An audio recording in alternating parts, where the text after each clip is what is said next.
the course for our future. Ladies and gentlemen, when President of the Islamic Republic of Pakistan arrives, you are requested to rise in honor of the President's office and national anthem. Thank you.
he, he,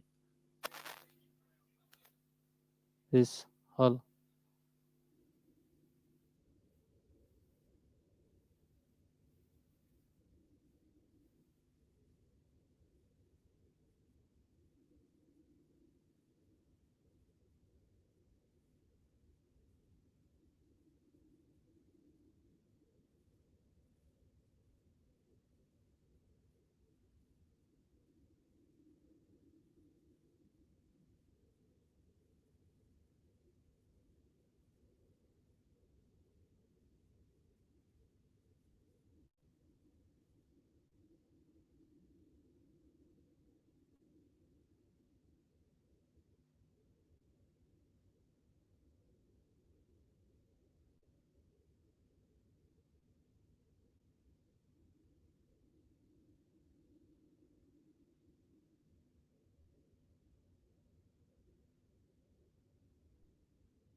Ladies and gentlemen, President is arriving soon. Please settle down and kindly switch the mobile phones on the silent mode.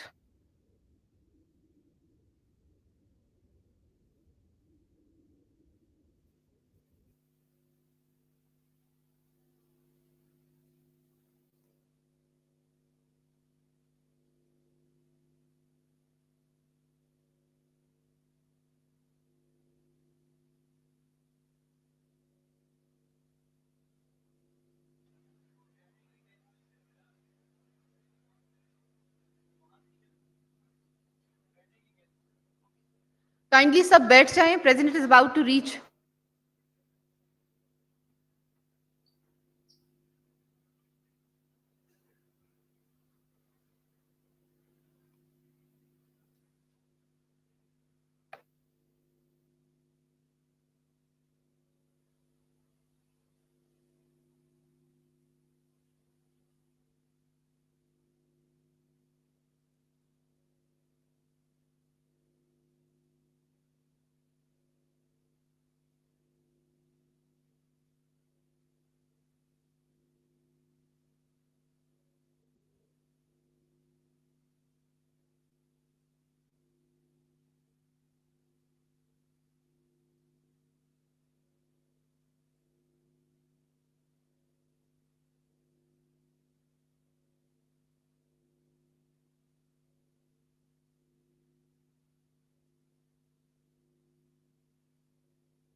Everybody is requested to be seated. Kindly settle down.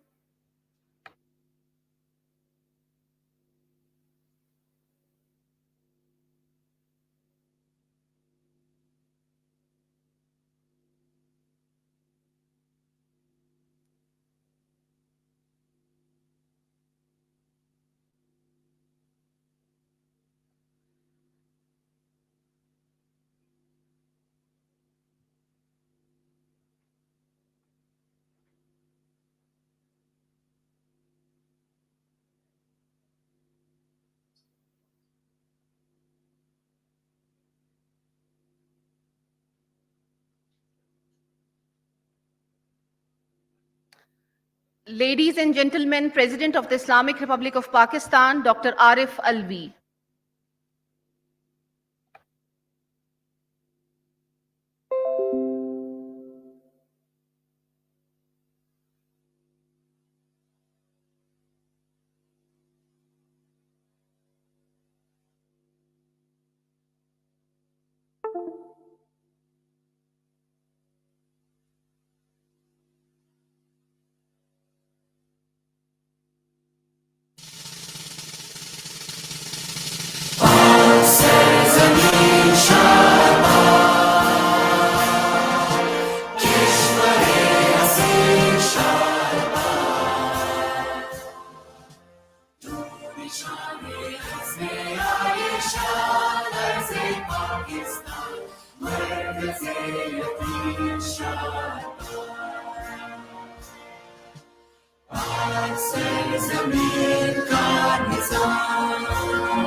Ladies and gentlemen, good morning and assalamu alaikum. I welcome you all at the Margalla Dialogue on evolving world environment, charting the course for our future.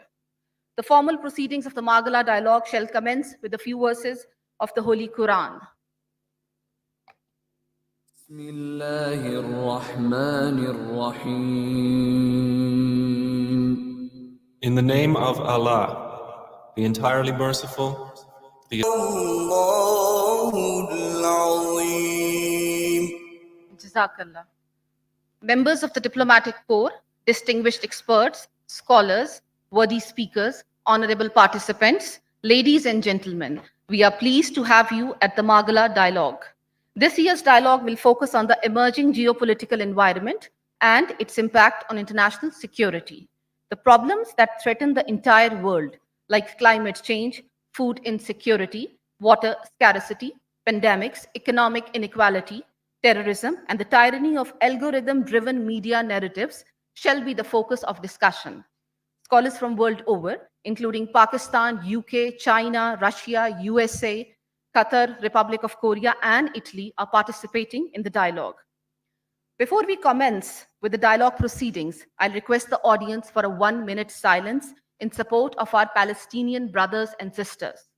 Let us pay tribute to their resilience and may peace embrace their land soon, inshallah.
Thank you.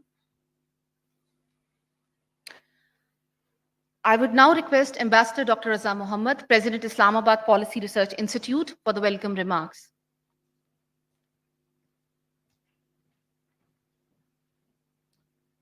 With your permission, sir. All praises to Allah the Almighty, the most beneficent, the most merciful. Distinguished ladies and gentlemen, excellencies of the diplomatic corps, scholars, practitioners, media, and team of IPRI. Assalamu alaikum and good morning. It is an exclusive privilege for me to stand here and welcome the President of Islamic Republic of Pakistan and you all on the 4th Margalla Dialogue. Mr. President, we are indeed very grateful to you that you took time out from your busy schedule and you have come here to share your thoughts and vision with us. Ladies and gentlemen, as it has been already told to you, this year's the Margalla Dialogue's discussions shall be centered around evolving word environment, charting code for our future. When I say our future means the whole humanity, the entire world, not only Pakistan. After the President of Pakistan's address, we will listen to the Prime Minister of Pakistan after a short break for tea. The main theme of this dialogue has been chosen very deliberately to focus on the realities emerging out of the ensuing geopolitical competition between great powers. Consequent to this competition, the world is evolving at a rapid pace. The world environment is compounded further by the impact of natural phenomena like climate change, pandemics, floods, earthquakes, and man-made disasters of all kinds, and especially man-made disasters due to wars of all the kinds, whether it is the military interventions, proxy wars, cyber war, or hybrid war. As a student of history, I can say that almost all the wars ended at the negotiation table. And these were accompanied with the regret on the death and destruction, on suffering of the humanities, and the problems these caused. Invariably, after each war, the men stood that they will not fight again. But unfortunately, the war perpetuates. Kant saw dream of perpetual peace that inspired formation of League of Nations after the World War I. But the word of Thucydides, Machiavelli, and Hobbes, and other realists centers on the state, national interest, and power. And some members of the League of Nations re-ventured into Second World War. They fought for 6 years, almost 5 to 6 years. Millions were killed and billions were lost. End of the World War II led to the creation of United Nations and Cold War as well. Horrors of Hiroshima and Nagasaki made the nuclear weapons the weapons of war prevention rather than the means of war fighting. The major wars were averted because the bloc leaders were willing to talk to each other. They kept talking to each other. Now it's no more the case, especially when it comes to Russia and United States of America. They're not talking to each other. However, some thaw is visible in case of China and United States. Post USSR breakup, people like Francis Fukuyama declared victory of democracy and liberal world order, yet suggesting US has a right to promote its own values in the world, but more along the lines of what he called realistic Wilsonianism, that was selective application of the military only when it was direly needed. However, uh,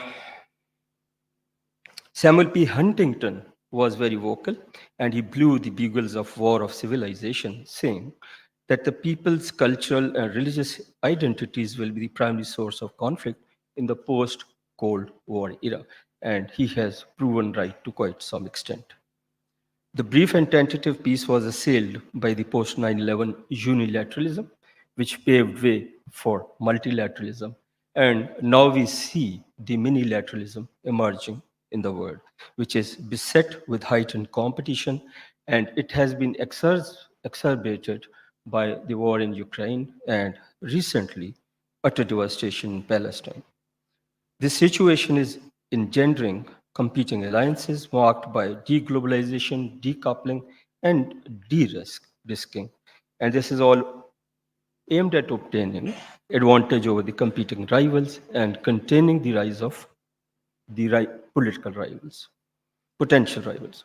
These security and economic alliances that include some and exclude others along north-south, east-west, and rich-poor divide have led the world into a competition detracting focus from the real problems facing the mankind.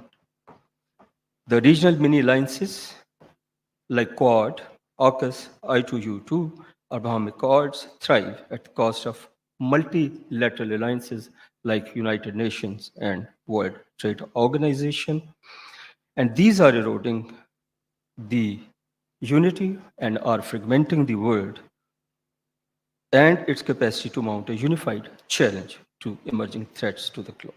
There is a dire need to evolve a common vision to tackle existential challenges and threats to the humanity. To achieve this objective, correct diagnosis of the issue plaguing global amity and cooperation is considered essential. To this end, Margalla Dialogue will be focused around finding solutions and actually prescribing the way forward. We have structured it in 4 major forums, and there are 2 special forums in it. Taking this opportunity, I urge the speakers, moderators, and you all to find answers to these questions and propose ways and means to make this world more peaceful. The specific questions could be peaceful end of Russia-Ukraine war, ceasefire in Palestine, the conflict with unprecedented disregard of humanitarian considerations and international law, and perhaps having unmatched speed of death and destruction in the recorded history. Conflict resolution in South Asia, paving way for greater connectivity, trade, and economic cooperation that currently stands at dismal 25% as compared to 60% of the EU and 35% of the East Asia. The next question could be global cooperation to fight the climate change that threatens us all. Poverty, alleviation, and countering extremism, and some common rules and agreements to limit possible negative impacts of artificial intelligence, whether it is used in peace or war. With this, I thank the Honorable President once again and you all, and hand you over back to MOIC Amina. Thank you so much.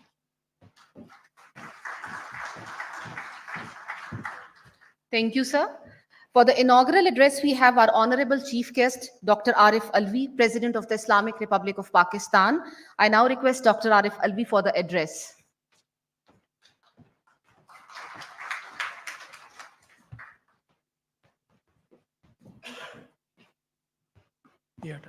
Bismillahirrahmanirrahim. Ambassador Inamul Haq Sahab, Chairman IPRI Board of Governors, President IPRI, Ambassador Dr. Raza, members of the diplomatic community, distinguished guests, ladies and gentlemen. It gives me immense pleasure to be here at the 4th Margalla Dialogue, a pivotal security and development forum rightly regarded as a premier platform for strategic studies, international relations, and human security. And with your permission, as the translation equipment is there, I would like to speak in Urdu because sometimes when my discussion is carried on the air, more people in Pakistan would be able to understand what Pakistan should be looking for and what is the thinking of Pakistan. When we look at what is happening in the world today, it is important that we think about the history of the global order. अब जब इस history of global order की बात करते हैं तो global order दुनिया में वक्त के साथ साथ बदलता भी रहा है और कभी कभी वो ऑर्डर था जो सिर्फ गुंडागर्दी और क़िताल पर मुनहसर था चंगेज़ खान का और हलाकू खान का, वो भी उस ज़माने के ऑर्डर्स थे और जो चलते थे तलवार की ज़ोर पर।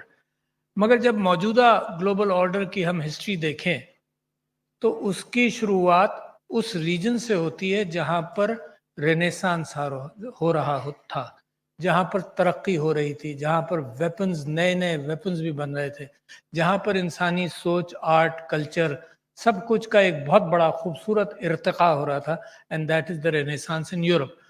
उसके अंदर फिर नॉर्थ अमेरिकन इन्फ्लुएंस भी आया, मगर हिस्ट्री वहीं से शुरू होती है कि क्या परेशानियां हुई इंसान को, और ये जो क़िताल था और ये जो जुल्म था जो दुनिया के अंदर, अगर हलाकू खान खड़ा हो गया और चंगेज़ खान खड़ा हो गया और दुनिया के अंदर ये सारे रीजन्स को तबाह कर दिया गया, तो उसको कैसे समझा जाए। तो यूरोप की तारीख के अंदर भी जंग व जिदाल रहा। तो मैं इस वजह से थोड़ा सा जब आपकी समाखराशी करता हूँ तो मेरी ख्वाहिश ये थी कि ज़रा सा इसकी एवोल्यूशन की तरफ नज़र डाल लें और फिर ये देखें कि आज ज़रूरत किस बात की है اور پھر وہی ایولیوشن کس انداز سے ہوگا. پہلی بات تو یہ ہے کہ یہ ایولیوشن طاقت کے ہاتھ میں ہے. یہ ایولیوشن طاقتور ہی کر سکتا ہے. اچھا، اس طاقتور کے اعتبار سے ایک جنگ انسان کی تاریخ میں رہی ہے، انسان کے اپنے دل کی رہی ہے، ہر مذہب کی رہی ہے، کہ طاقت فزیکل طاقت ہے یا انٹلیکچوئل طاقت ہے، یا قلم ہے یا ہتھیار ہے. یہ طاقت، یہ بیٹل انسان کے ساتھ ہمیشہ رہی ہے اور چل رہی ہے اور پتہ نہیں کب تک چلتی رہے گی. تو لہٰذا ایک امید پر دنیا یہ قائم ہے کہ عقل اور انٹلیکٹ کی طاقت جو ہے یہی ورلڈ آرڈر ہونا چاہیے الٹیمیٹلی. اچھا، اس کے اندر پھر جو ہتھیار کی طاقت ہے، مائٹ از رائٹ، وہ بھی ویسٹڈ انٹرسٹ کے اعتبار سے اس کے اندر آتا ہے. تو میں آپ سے ذکر کر رہا تھا کہ یورپ کے اندر جو جنگیں ہوئیں، میں دنیا کی جنگوں کا ذکر نہیں کر رہا، یہ اس وجہ سے نہیں کہ میں متعصب ہوں کسی وجہ سے، صرف اس وجہ سے کہ ارتقاء کیونکہ یورپ میں ہوئی تو مجھے یورپ کی تاریخ کے اعتبار سے آپ کے سامنے صرف ذکر کروں کہ ایک فگر ہے of killings what happened in that era. وہ کروسیڈز کے زمانے میں جو 1100 سے لے کر 1300 ہجری عیسوی تک چلتی رہی، تقریباً ایسٹیمیٹس ہیں 1 سے 3 ملین لوگ کروسیڈز میں مارے گئے. پھر ایک 100 سال کی جنگ ہوئی، اس میں 30 سال کی بھی جنگ، 60 سال کی بھی جنگ ہے. اس 100 سال کی جنگ کو 1330 سے لے کر 1450 عیسوی تک چلی، اس میں 2 سے 4 ملین لوگ مارے گئے. پھر یورپ کی جو فتح کرنے کا شروع ہوا، کیونکہ سب سے ترقی یافتہ کیفیت یورپ میں ہی تھی، تو جو اسپین ساؤتھ امریکہ میں گیا تو ایسٹیک نیشنز کے قتال کے حوالے سے کہا یہ جاتا ہے کہ 2 کروڑ 40 لاکھ یعنی 24 million ایسٹیکس were killed between 1520 and 1630. پھر انکاز کی اسپینش کانکویسٹ کو 1530 سے لے کر 1536 میں وہ 8 سے 9 ملین تک ہوئی. میں صرف آپ کو گنا رہا ہوں کہ جو تکلیف انسانیت نے برداشت کی ہے، اس تکلیف کے سلسلے میں اس نے کیا کوششیں کی، اور یہ کوششیں اچھی ہیں، یہ کوششیں بری نہیں ہیں، مگر اس میں جو خامیاں ہیں ان کی طرف بھی میں ضرور آؤں گا، اور جو ضرورت ہے اس کو ٹھیک کرنے کی اس کی طرف بھی آؤں گا. فرینچ ریلیجس وارز ہوئی، جس کو ہوگی ناٹ وارز بھی کہتے ہیں، جو پروٹیسٹنٹس اور کیتھلکس اور فرانس کے درمیان بھی رہی. یہ 1560 سے لے کر 1600 تک چلی، اس میں بھی 2 سے 4 ملین تک لوگ قتل ہوئے. پھر 80 سال کی جنگ رہی، جس کو ڈچ وار آف انڈیپینڈنس بھی کہتے ہیں، اس میں 10 لاکھ کے قریب 1 ملین. پھر Napoleonic wars 4 to 7 million people died, جس زمانے میں نیپولین مصر بھی آیا اور رشیا کے اندر بھی گیا، وہ سارا ملا کر. پھر Algerian France conquest of Algeria led to about 1 million deaths. India میں جو کچھ ہوتا رہا ان سب کو میں اگنور کر رہا ہوں، ہر جگہ قتال ہوتا رہا، یہ نہیں ہے کہ کسی ایک خاص خطے میں زیادہ ہوا، انڈیا کے اندر ہوا. مگر ورلڈ وار 1 یہ ریسنٹ ہسٹری پہ آ جائیں تو یہ تقریباً 40 ملین ایسٹیمیشن ہے کہ پیپل ڈائیڈ. پھر ورلڈ وار 2 میں 80 ملین ڈائیڈ. اس کے بعد کورین وار، اس کے بعد میں یونائٹڈ نیشنز پر آ جاؤں، پھر اس کے بعد کا ارتقاء آپ کے سامنے رکھنا چاہتا ہوں. ہوا یہ کہ یورپ کے اندر یہ جب سب کچھ ہوتا رہا تو نیشنز اکٹھا ہوئیں، اور ایک ویسٹفیلین ٹریٹی، 2 ویسٹفیلین ٹریٹی سائن ہوئی، اور وہ اچھی تھی. وہاں سے نیشن سٹیٹ بھی کا کانسیپٹ بھی ابھرا. پہلے نیشن سٹیٹس کا کانسیپٹ ایسا نہیں تھا، نیشن سٹیٹس کا کانسیپٹ ابھرا، اور ویسٹفیلین ٹریٹیز نے یہ طے کیا کہ ہتھیار جو ہے وہ صرف نیشن کے پاس رہے گا، جو گورنمنٹ ہے اس ملک کی. ہتھیار کا استعمال اس کو حق ملتا ہے ہتھیار کا استعمال کرنے کا. کچھ بارڈرز ہیں اور ان بارڈرز کو بھی ڈیفائن کیا، اور ان بارڈرز کے اندر دوسری قوم کو ہتھیار یا جنگ کرنے کی اجازت نہیں ہوگی. تو this was reasonably good progress and it was decided based on the experience of the wars which were happening in Europe. اچھا، اس کے باوجود جنگیں ہوتی رہیں کیونکہ ٹریٹیز ہوتی تھیں، پھر ویسٹڈ انٹرسٹ اس کو اوور شائن کر جاتے تھے، اور لہٰذا پھر ایک ارتقائی کیفیت اور آئی جس کے اندر before the first world war شروع ہوئی، جس کے اندر میں ٹولسٹوئے کا نام لوں گا، کیونکہ ینگ ٹولسٹوئے 1851 کے اندر ایک جنگ کے اندر گیا روس کی طرف سے، اور he was shocked. He was a thinker, he was a writer, بڑا مشہور ہے، انا کرینینا بھی اس کی کتاب ہے. وہ بڑا شوق ہوا کہ لوگ مر رہے ہیں، بدبو ہے خون کی، لاشیں ہیں، ہتھیار پڑے ہوئے ہیں، اور ہاتھ پڑے ہوئے ہیں, ٹانگیں پڑی ہوئی ہیں, سر الگ کٹے ہوئے ہیں. پھر جناب اچانک ایک جھنڈا سیز فائر کا, سفید رنگ کا جھنڈا, صرف اس لیے کہ نکل آؤ اس وقت امن ہے, سب کو دفن کر لو. اور دفن کرنے کے بعد بڑی کرٹسی کے ساتھ سب دفن ہوئے, کمیونیکیٹ بھی کر لیا ادھر ادھر, پھر واپس وہی کیفیت کے مارنا پیٹنا پھر شروع کر دیا. تو he was shocked and surprise. تو ٹولسٹائے نے اور بہت سارے اور لوگوں نے اس کے بعد نو وار کا کانسیپٹ شروع کیا. اس نے کہا کوئی جنگ, جیسے آپ نے ڈاکٹر صاحب آپ نے ابھی یہ بات کہی کہ کوئی وار ایسی نہیں ہے جس نے خرابیاں پیدا نہ کیا ہو, جس نے ظلم, بہانہ کچھ بھی ہو. دیکھیے جنگ کی شروعات کا آرگومنٹ ایک بڑا جذباتی سا ہوتا ہے. اچھا, وہ جذبات نیشن کے اوپر, قبیلے کے اوپر یا مذہب کے اوپر ایکسپلائٹ کیا جاتا ہے. یہ ایکسپلائٹیشن جو ہے نیا نہیں ہے. اگر آپ یہ سمجھیں کہ آج کل کا سوشل میڈیا اس کو ایکسپلائٹ کرتا ہے, یہ انسان کے جذبات کو ایکسپلائٹ ہمیشہ کیا گیا جنگ کے لیے, نفرت بڑھانے کے لیے. نفرت بڑھائے بغیر جنگ نہیں ہو سکتی. فوبیاز کریٹ کیے بغیر جنگ نہیں ہو سکتی. فوبیاز یہ کہ اگر ہم نے یہ نہیں کیا تو یہ ہو جائے گا. ایگزیجریشن کے بغیر جنگ نہیں ہو سکتی, چاہے وہ ویپنز آف ماس ڈسٹرکشن ہو یا تھرو آؤٹ ہسٹری آپ دیکھ لیے, چاہے گلف آف ٹانکن کا انسیڈنٹ ہو, اینی تھنگ ہے نا. There are numerous examples of phobias which were created. اچھا, مگر ایک اینکر تھا, ایک اینکر انسان کی تاریخ میں ہمیشہ تھا. اچھا, اس اینکر کے ساتھ بھی ایک گڑبڑ ہو گیا. اینکر تھا کہ جب انسان کو کہیں سے ہیومینیٹیرینزم کی کیفیت تو بعد میں پیدا ہوئی کہ بغیر مذہب کے بھی انسانی محبت کو ایک مذہب سمجھ لیا جائے, مگر اس سے پہلے مذہب ایک اینکر تھا جس میں ظلم اور تشدد کے خلاف ہر مذہب نے, یعنی بعض تو بڑے ایکسٹریمز پر گئے, بدھسٹ کہ کچھ نہیں, انسان کیا کیڑا بھی نہیں مارنا. حضرت عیسیٰ جن کا سب سے بڑا انفلوئنس یورپین کرسچینٹی پر رہا ہے اور ساری کرسچینٹی پر رہا, مسلمانوں پر بھی رہا, وہ ان کا وہ اینکر جو تھا بائبل کا, وہ یہ تھا کہ اگر کوئی جھگڑا کرے تو اس سے وڈرا کرو, اگر کوئی تھپڑ مارے تو آفر دی ادر چیک. ٹھیک ہے نا. تو وہ بھی تھا وہاں پر, وہ اینکر تھا یورپ کے اندر. مگر جب یہ جنگ و جدل ہوا تو اس کے اندر کیونکہ church as a state Europe کے اندر موجود تھا تو وہاں بھی ایک ریزنٹمنٹ تھا. مارٹن لوتھر اٹھا, اس نے ٹریٹائزز لکھی بڑی ریفارمیشن آف دا چرچ کے حوالے سے. اور مارٹن لوتھر آج کی ہسٹری کے اعتبار سے بھی دیکھ لیے کہ ایک تعصب یہودیوں کے خلاف چل رہا تھا. اس نے بہت ساری ٹریٹائزز لکھی جس کے اندر 22 اس نے لکھی اگینسٹ دا جوز. اور جوز کا نہیں, میں صرف پانی وہ ٹیشو چاہ رہا تھا, تھینک یو. جوز کے ایک ریزنٹمنٹ تھا یورپ کے اندر جوز کے ساتھ جو بہت پرانا تھا. مسلمانوں کا ریزنٹمنٹ جوز کے ساتھ کوئی نہیں تھا, بلکہ اگر آپ اندلس اور انیتولیا کی دونوں کی, اسپین کی اور ترکی کی عثمانی سلطنت کی تاریخ دیکھیں تو سب سے بڑا یہودی شہر ایک زمانے میں بصرہ تھا جو ترکی کے اندر تھا, کہ سارے یہودی وہاں پناہ لیتے تھے. پھر اسپین کے اندر بھی یہودی بڑی امپورٹنٹ پوزیشنز پر تھے, اور میمونائس جو ایک فلسفی بھی تھا, یہودی فلسفی بھی تھا, ہی واز اے فزیشین, وہ سلطان صلاح الدین ایوبی کا بھی فزیشین بنا.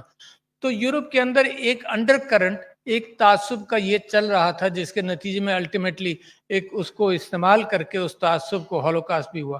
مگر میں آپ سے جو ذکر کر رہا تھا وہ یہ کہ Christian church was a state by it self in Europe. اچھا, اور اس اسٹیٹ وہ ٹیکس بھی کرتا تھا اور وارز کو سپانسر بھی کرتا تھا. کروسیڈز کے حوالے سے بھی چرچ کا رول ظاہر ہے, کروسیڈز اکیلی نہیں ہوئی, مسلمان بھی اب یروشلم کے حوالے سے جو جنگ تھی اس میں یروشلم کو آزاد کرنے کے حوالے سے, اور but still there are good incidents even of those wars کہ عورتوں اور بچوں کے ساتھ کیا سلوک کیا جائے. اور پھر رچرڈ دا لائن ہارٹڈ, اس کی بھی تعریف تھی کہ وہ بھی منصفانہ کام کرتا تھا. سلطان صلاح الدین ایوبی کی بھی تعریف تھی کہ وہ منصفانہ کام کرتے تھے. یہ جو تاریخ, دو تاریخیں ہیں, یہ پھر آگے جا کر ملتی ہیں کہ ہیومن وار کیسے کی جائے. مگر میں ٹولسٹائے پر بھی آؤں گا واپس. ٹولسٹائے اور زمانے میں ایک نو وار موومنٹ چلا. انہوں نے کہا کہ جی وار ہونی نہیں چاہیے, رادر دین ہیومنائزنگ وار تھرو لاز کہ انٹرنیشنل ریڈ کراس کے لیے انٹرول ملے, اس کو اجازت ملے, through laws کہ کوئی جنیوا کنونشن جو بعد میں ارتقائی کیفیت کے اعتبار سے آیا کہ وار کو ہیومنائز کیا جائے. بالکل ایسے ہی آرگومنٹ ہے, کسی نے یہ بھی کہا کہ جیسے جہنم کو ٹھنڈا کرنے کی نیت کی جائے. یہ بالکل ایسی آرگومنٹ ہے کہ سلیوز کو اگر رائٹ دیے جائیں تو الٹیمیٹلی سلیوری ایبالش ہو جاتی ہے. تو اس کے خلاف ٹالسٹائے اینڈ اینی کیا نام ایک نام میں نے لکھا ہوا تھا, ایک Austrian برتھا one stunner. Bertha von Suttner also rose up to the issue of no war rather than humanizing war. اور انہوں نے ان لوگوں نے یہ کام کیا کہ اگر تم ہیومنائز کرو گے وار تو وار ایک انڈر ریٹن کیفیت رہے گی, یہ وار تو ہوگی, صرف ہیومنائز کر لو اس کو, کم سویلین ڈیتھس ہو, کم بچے مارے جائیں, سویلین ڈیتھس کو اوائڈ کیا جائے, یا ویپنز آف ماس ڈسٹرکشن نہ استعمال ہوں جیسے ہیروشیما اور ناگاساکی پر ہوئے, اور پھر انسان کو خیال آیا کہ تو بہت ہی خطرناک ہے, ان سے تو انوسنٹ سٹیزنز ڈائی. تو یہ بلکہ یہ یہاں تک چلی بات کہ جب ڈونانٹ کو جو انٹرنیشنل ریڈ کراس کا بنانے والا تھا, جب اس کو نوبل پرائز ملنے لگا تو باقاعدہ یورپ کے اندر ایک موومنٹ چلا کہ نہیں جی یہ تو ہیومنائزنگ وار کی بات ہے. تو اس کے ساتھ ساتھ کسی ایک پیسیفسٹ کو بھی پھر ایک نوبل پرائز دیا گیا just to balance that thought. اچھا, یہ جب وارز ہو رہی تھی تو ساتھ ساتھ بڑا یعنی آؤٹ سائڈ آف یورپ بھی بڑا ظلم تھا. یعنی بیلجیم کا کنگ لیوپولڈ 3 تھا جس کے متعلق یہ ہے کہ 10 million people died in Congo and Africa in a very short time during his reign. کہ پوری آبادیوں کو ختم کر دیا جاتا تھا. بہر صورت ارتقا کیا ہو رہا تھا یورپ کے اندر, تو جب یورپ کے اندر ریلیجیس وارز بھی ہوئی تو Europe came to a secularity. یورپ نے یہ کہا کہ یار یہ مذہب کو نکالو ریاست سے. اچھا, تو بھروسہ کس بات پر کیا کہ ہیومینیٹیرین اینکر ہوگا, انسان کو اپنا اینکر کہ ہمدردی کہ قتال ہو رہا ہے, بچے مارے جا رہے ہیں, اس ہمدردی کی بنیاد پر یہ معاملہ چلے. تو میں آپ کو یہ کہہ رہا ہوں کہ یہ چلتا رہا پہلی جنگ عظیم اور دوسری جنگ عظیم کے بعد. پھر جنیوا یہ یونائٹڈ نیشنز بنی اور اس کا اجلاس ہوا سین فرانسسکو میں. اس کے اندر اتفاق سے سارا کچھ اچھا بنا, مگر ایک جگہ پر ویسٹڈ انٹرسٹ کو موقع دیا گیا, اور وہ یہ تھا مونرو ڈاکٹرین بھی چل رہی تھی, اور وہ یہ تھا کہ جس کے اندر یہ کہا گیا کہ میرے ملک کا سپر پاورز کو یہ رائٹ مل گیا کہ میرے ملک کا ڈیفنس اگر میں کرنا چاہوں تو کسی اور ملک میں جا کر بھی کر سکتا ہوں. اچھا, that is a license which is continuous کہ میرے ملک کا دو باشندے ہیں کسی ملک میں, I need to preserve their lives. For example, I am exaggerating, مگر میں آپ کو مثال دے رہا ہوں کہ میرا ویسٹڈ انٹرسٹ ہے میرے ملک کو آئل سپلائی ختم ہو جائے گی, لہٰذا I need to secure the oil supplies. Sea lanes کے اندر گڑبڑ ہو سکتا ہے, انٹرنیشنل ٹریڈ گڑبڑ ہو سکتی ہے, تو I need to secure the sea lanes because it's in the interest of my country. تو وہ ایک جو موقع ملا, لوپ ہول ملا, وہ غلط استعمال ہوا. اگر لوپ ہول نہیں بھی تھا تو قوموں نے لوپ ہولز بنائے. اس کے اندر میں آپ کو مثال دیتا ہوں کہ ایک تو جارج بش نے 2001 تک کنڈیم کیا انٹرنیشنل اسیسینیشنز, نہیں ہو سکتے. اسرائیل اسیسینیشنز کر رہا تھا, کنڈیم ہوا, اس کے بعد سبھی شروع ہو گئے. تو رولز موجود تھے. پھر یہ بھی رولز جنیوا کنونشن کے موجود تھے, پرزنرز آف وار. اچھا, ایک اور کیفیت یہ ہوئی جو آپ کی سوچ کے لیے بڑی اہم ہے, اور میں سمجھتا ہوں پاکستانیوں کی سوچ کے لیے بڑی اہم ہے, کہ ہمیشہ ایک آرگومنٹ استعمال ہوا کہ یہ جو لاز ہیں یہ ریلیجس لاز ہیں. مثال کے طور پر جو ہمدردی کی کیفیت ہے وہ پڑھے لکھے نہیں, وہ کرسچن سوسائٹی کے لیے ہے, سیویجز کے لیے وہ لاز نہیں چلیں گے. These words have been used by very important people in democracies. Thomas Jefferson کی اگر آپ اقوال پڑھ لیں تو اس کے اندر بھی یہی, سیویجز کے لیے نہیں. یہ ریڈ انڈینز آر سیویجز, ان کے ساتھ کوئی یہ پیکٹ پر نہیں کھڑے ہوتے, ان کے ساتھ کیا پیکٹ کرنا. تو سیویجز کے لیے جو آج تک کہیں استعمال ہو رہی ہے بات کہ تو سیویجز ہیں, ان کو سمجھانا, ان کو ریفارم کرنا is impossible, they have to be killed. So this is the way somewhere کہ you dehumanize people. جب انسانی جان کی قیمت آپ ایک جگہ یہاں لے جائیں زمین پر اور ایک جگہ آپ اٹھا لیں تو پھر انصاف نہیں ہوگا. اور آپ یہ دیکھ رہے ہیں دنیا کے اندر انسانی جان کی قیمت بالکل مختلف ہے. پین ایم کا جو کریش ہوا، جس کی ذمہ داری لیبیا نے قبول کی، اس میں انسانی جان کی قیمت $3 ملین پر جو جرمانہ لیبیا نے دیا $3 ملین کا دیا. باقی کہیں کوئی کیفیت ہی نہیں ہے. پھر تو میں آپ سے یہ کہہ رہا تھا کہ جنیوا کا پھر اس کے بعد یونائٹڈ نیشنز کے اندر یہ لوپ ہول دیا گیا جس کے اوپر اب آپ سب بے چین ہیں اور ہم بھی بے چین ہیں. مگر اگر یونائٹڈ نیشنز کے ارتقاء کی بات آتی ہے تو نئے ویسٹڈ انٹرسٹ آ جاتے ہیں. پھر وہ ویسٹڈ انٹرسٹ جس پہ مجھے کوئی بھروسہ نہیں وہ آ جاتا ہے. پھر انڈیا آ جاتا ہے کہ جی نہیں مجھے بھی ویٹو کا حق ملنا چاہیے، مجھے بھی سیٹ ملنی چاہیے. تو یہ جو ایوولوشن ہے اگر یونائٹڈ نیشنز کا as a piece keeping body اگر یہ ایوولوشن ہے تو یہ ویسٹڈ انٹرسٹ کے ساتھ ہی شاید ایوالو ہوگا. مجھے اب یقین نہیں ہے اس بات کا. مجھے انسانی سوچ پر بھی اب بڑا تعجب ہونے لگا ہے کہ میں سمجھتا تھا کہ اگر آپ ویژولز دیکھیں گے، امیجری دیکھیں گے قتل ہونے کی لوگوں کی تو آپ یو ول بی شاک. پچھلے دنوں 2 سال پہلے میں تقریر کر رہا تھا تو مجھے وہ سیرین بچہ جو میڈیٹرینین میں ڈوب گیا تھا اس کے حوالے سے دنیا کو بڑا شوق ہوا اور میں سمجھتا تھا اس چیز کا کوئی اثر ہوگا. تو ایک عجیب کیفیت ہے دنیا کی، یہ انٹر لنکڈ ہے. یہ جو امیگریشن پریشر ہے یورپ کے اوپر اور ڈیولپ کنٹریز کی طرف یہ بھی اس سے لنکڈ ہے. جب دنیا تباہ ہوگی سارے میں، فار ایسٹ میں اور افریقہ میں اور مڈل ایسٹ میں اور ساؤتھ امریکہ میں، مثال کے طور پر ویسٹڈ انٹرسٹ کی وار ہر جگہ چل رہی ہیں. I don't know what is the argument for these wars. What was the argument to divide Vietnam along the 113th parallel? What is the argument to divide Korea, for example? Vietnam نے تو خود جنگ لڑ کر اس کو over کم کر لیا. کسی نے کسی کو پوچھا؟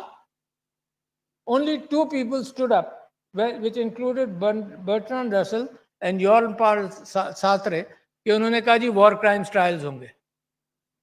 Who cares? تو لہٰذا یہ جو کیفیت ہے یا تو آپ انسان کے دماغ کو رحم دلی کو اپیل کریں، مگر کیسے اپیل کریں گے؟ Humanitarianism by itself has not found enough ground, enough strength to push that. تو میں آپ سے یہ کہہ رہا تھا کہ جنگ پھر جب یونائٹڈ نیشنز بن گئی تو اس کے بعد کی جنگوں کو بھی اگر آپ دیکھیں تو وہ بھی سینس لیس انداز سے شروع ہوئی، ایک ہیجمنی کے اعتبار سے شروع ہوئی. There is no war جس کو میں اور آپ جنگ ختم ہونے کے بعد کہیں کہ this was the right war. کوئی ہے تو کوئی آدمی یہاں ہاتھ اٹھا کر کہہ دے کہ نہیں یہ جنگ بالکل سچی تھی.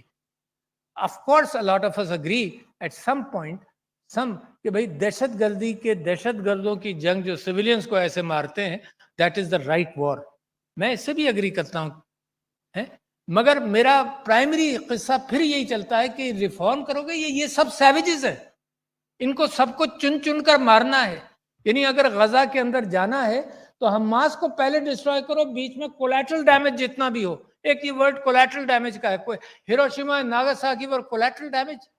دی argument is there. I don't know how many of you believe کہ اس کی وجہ سے بہت ساری جانیں بچ گئیں. پھر دوسرے بم کی کیا ضرورت تھی بھائی؟ only one could have been enough. So you see, the human history is full of pain, and it is full of pain even for me today.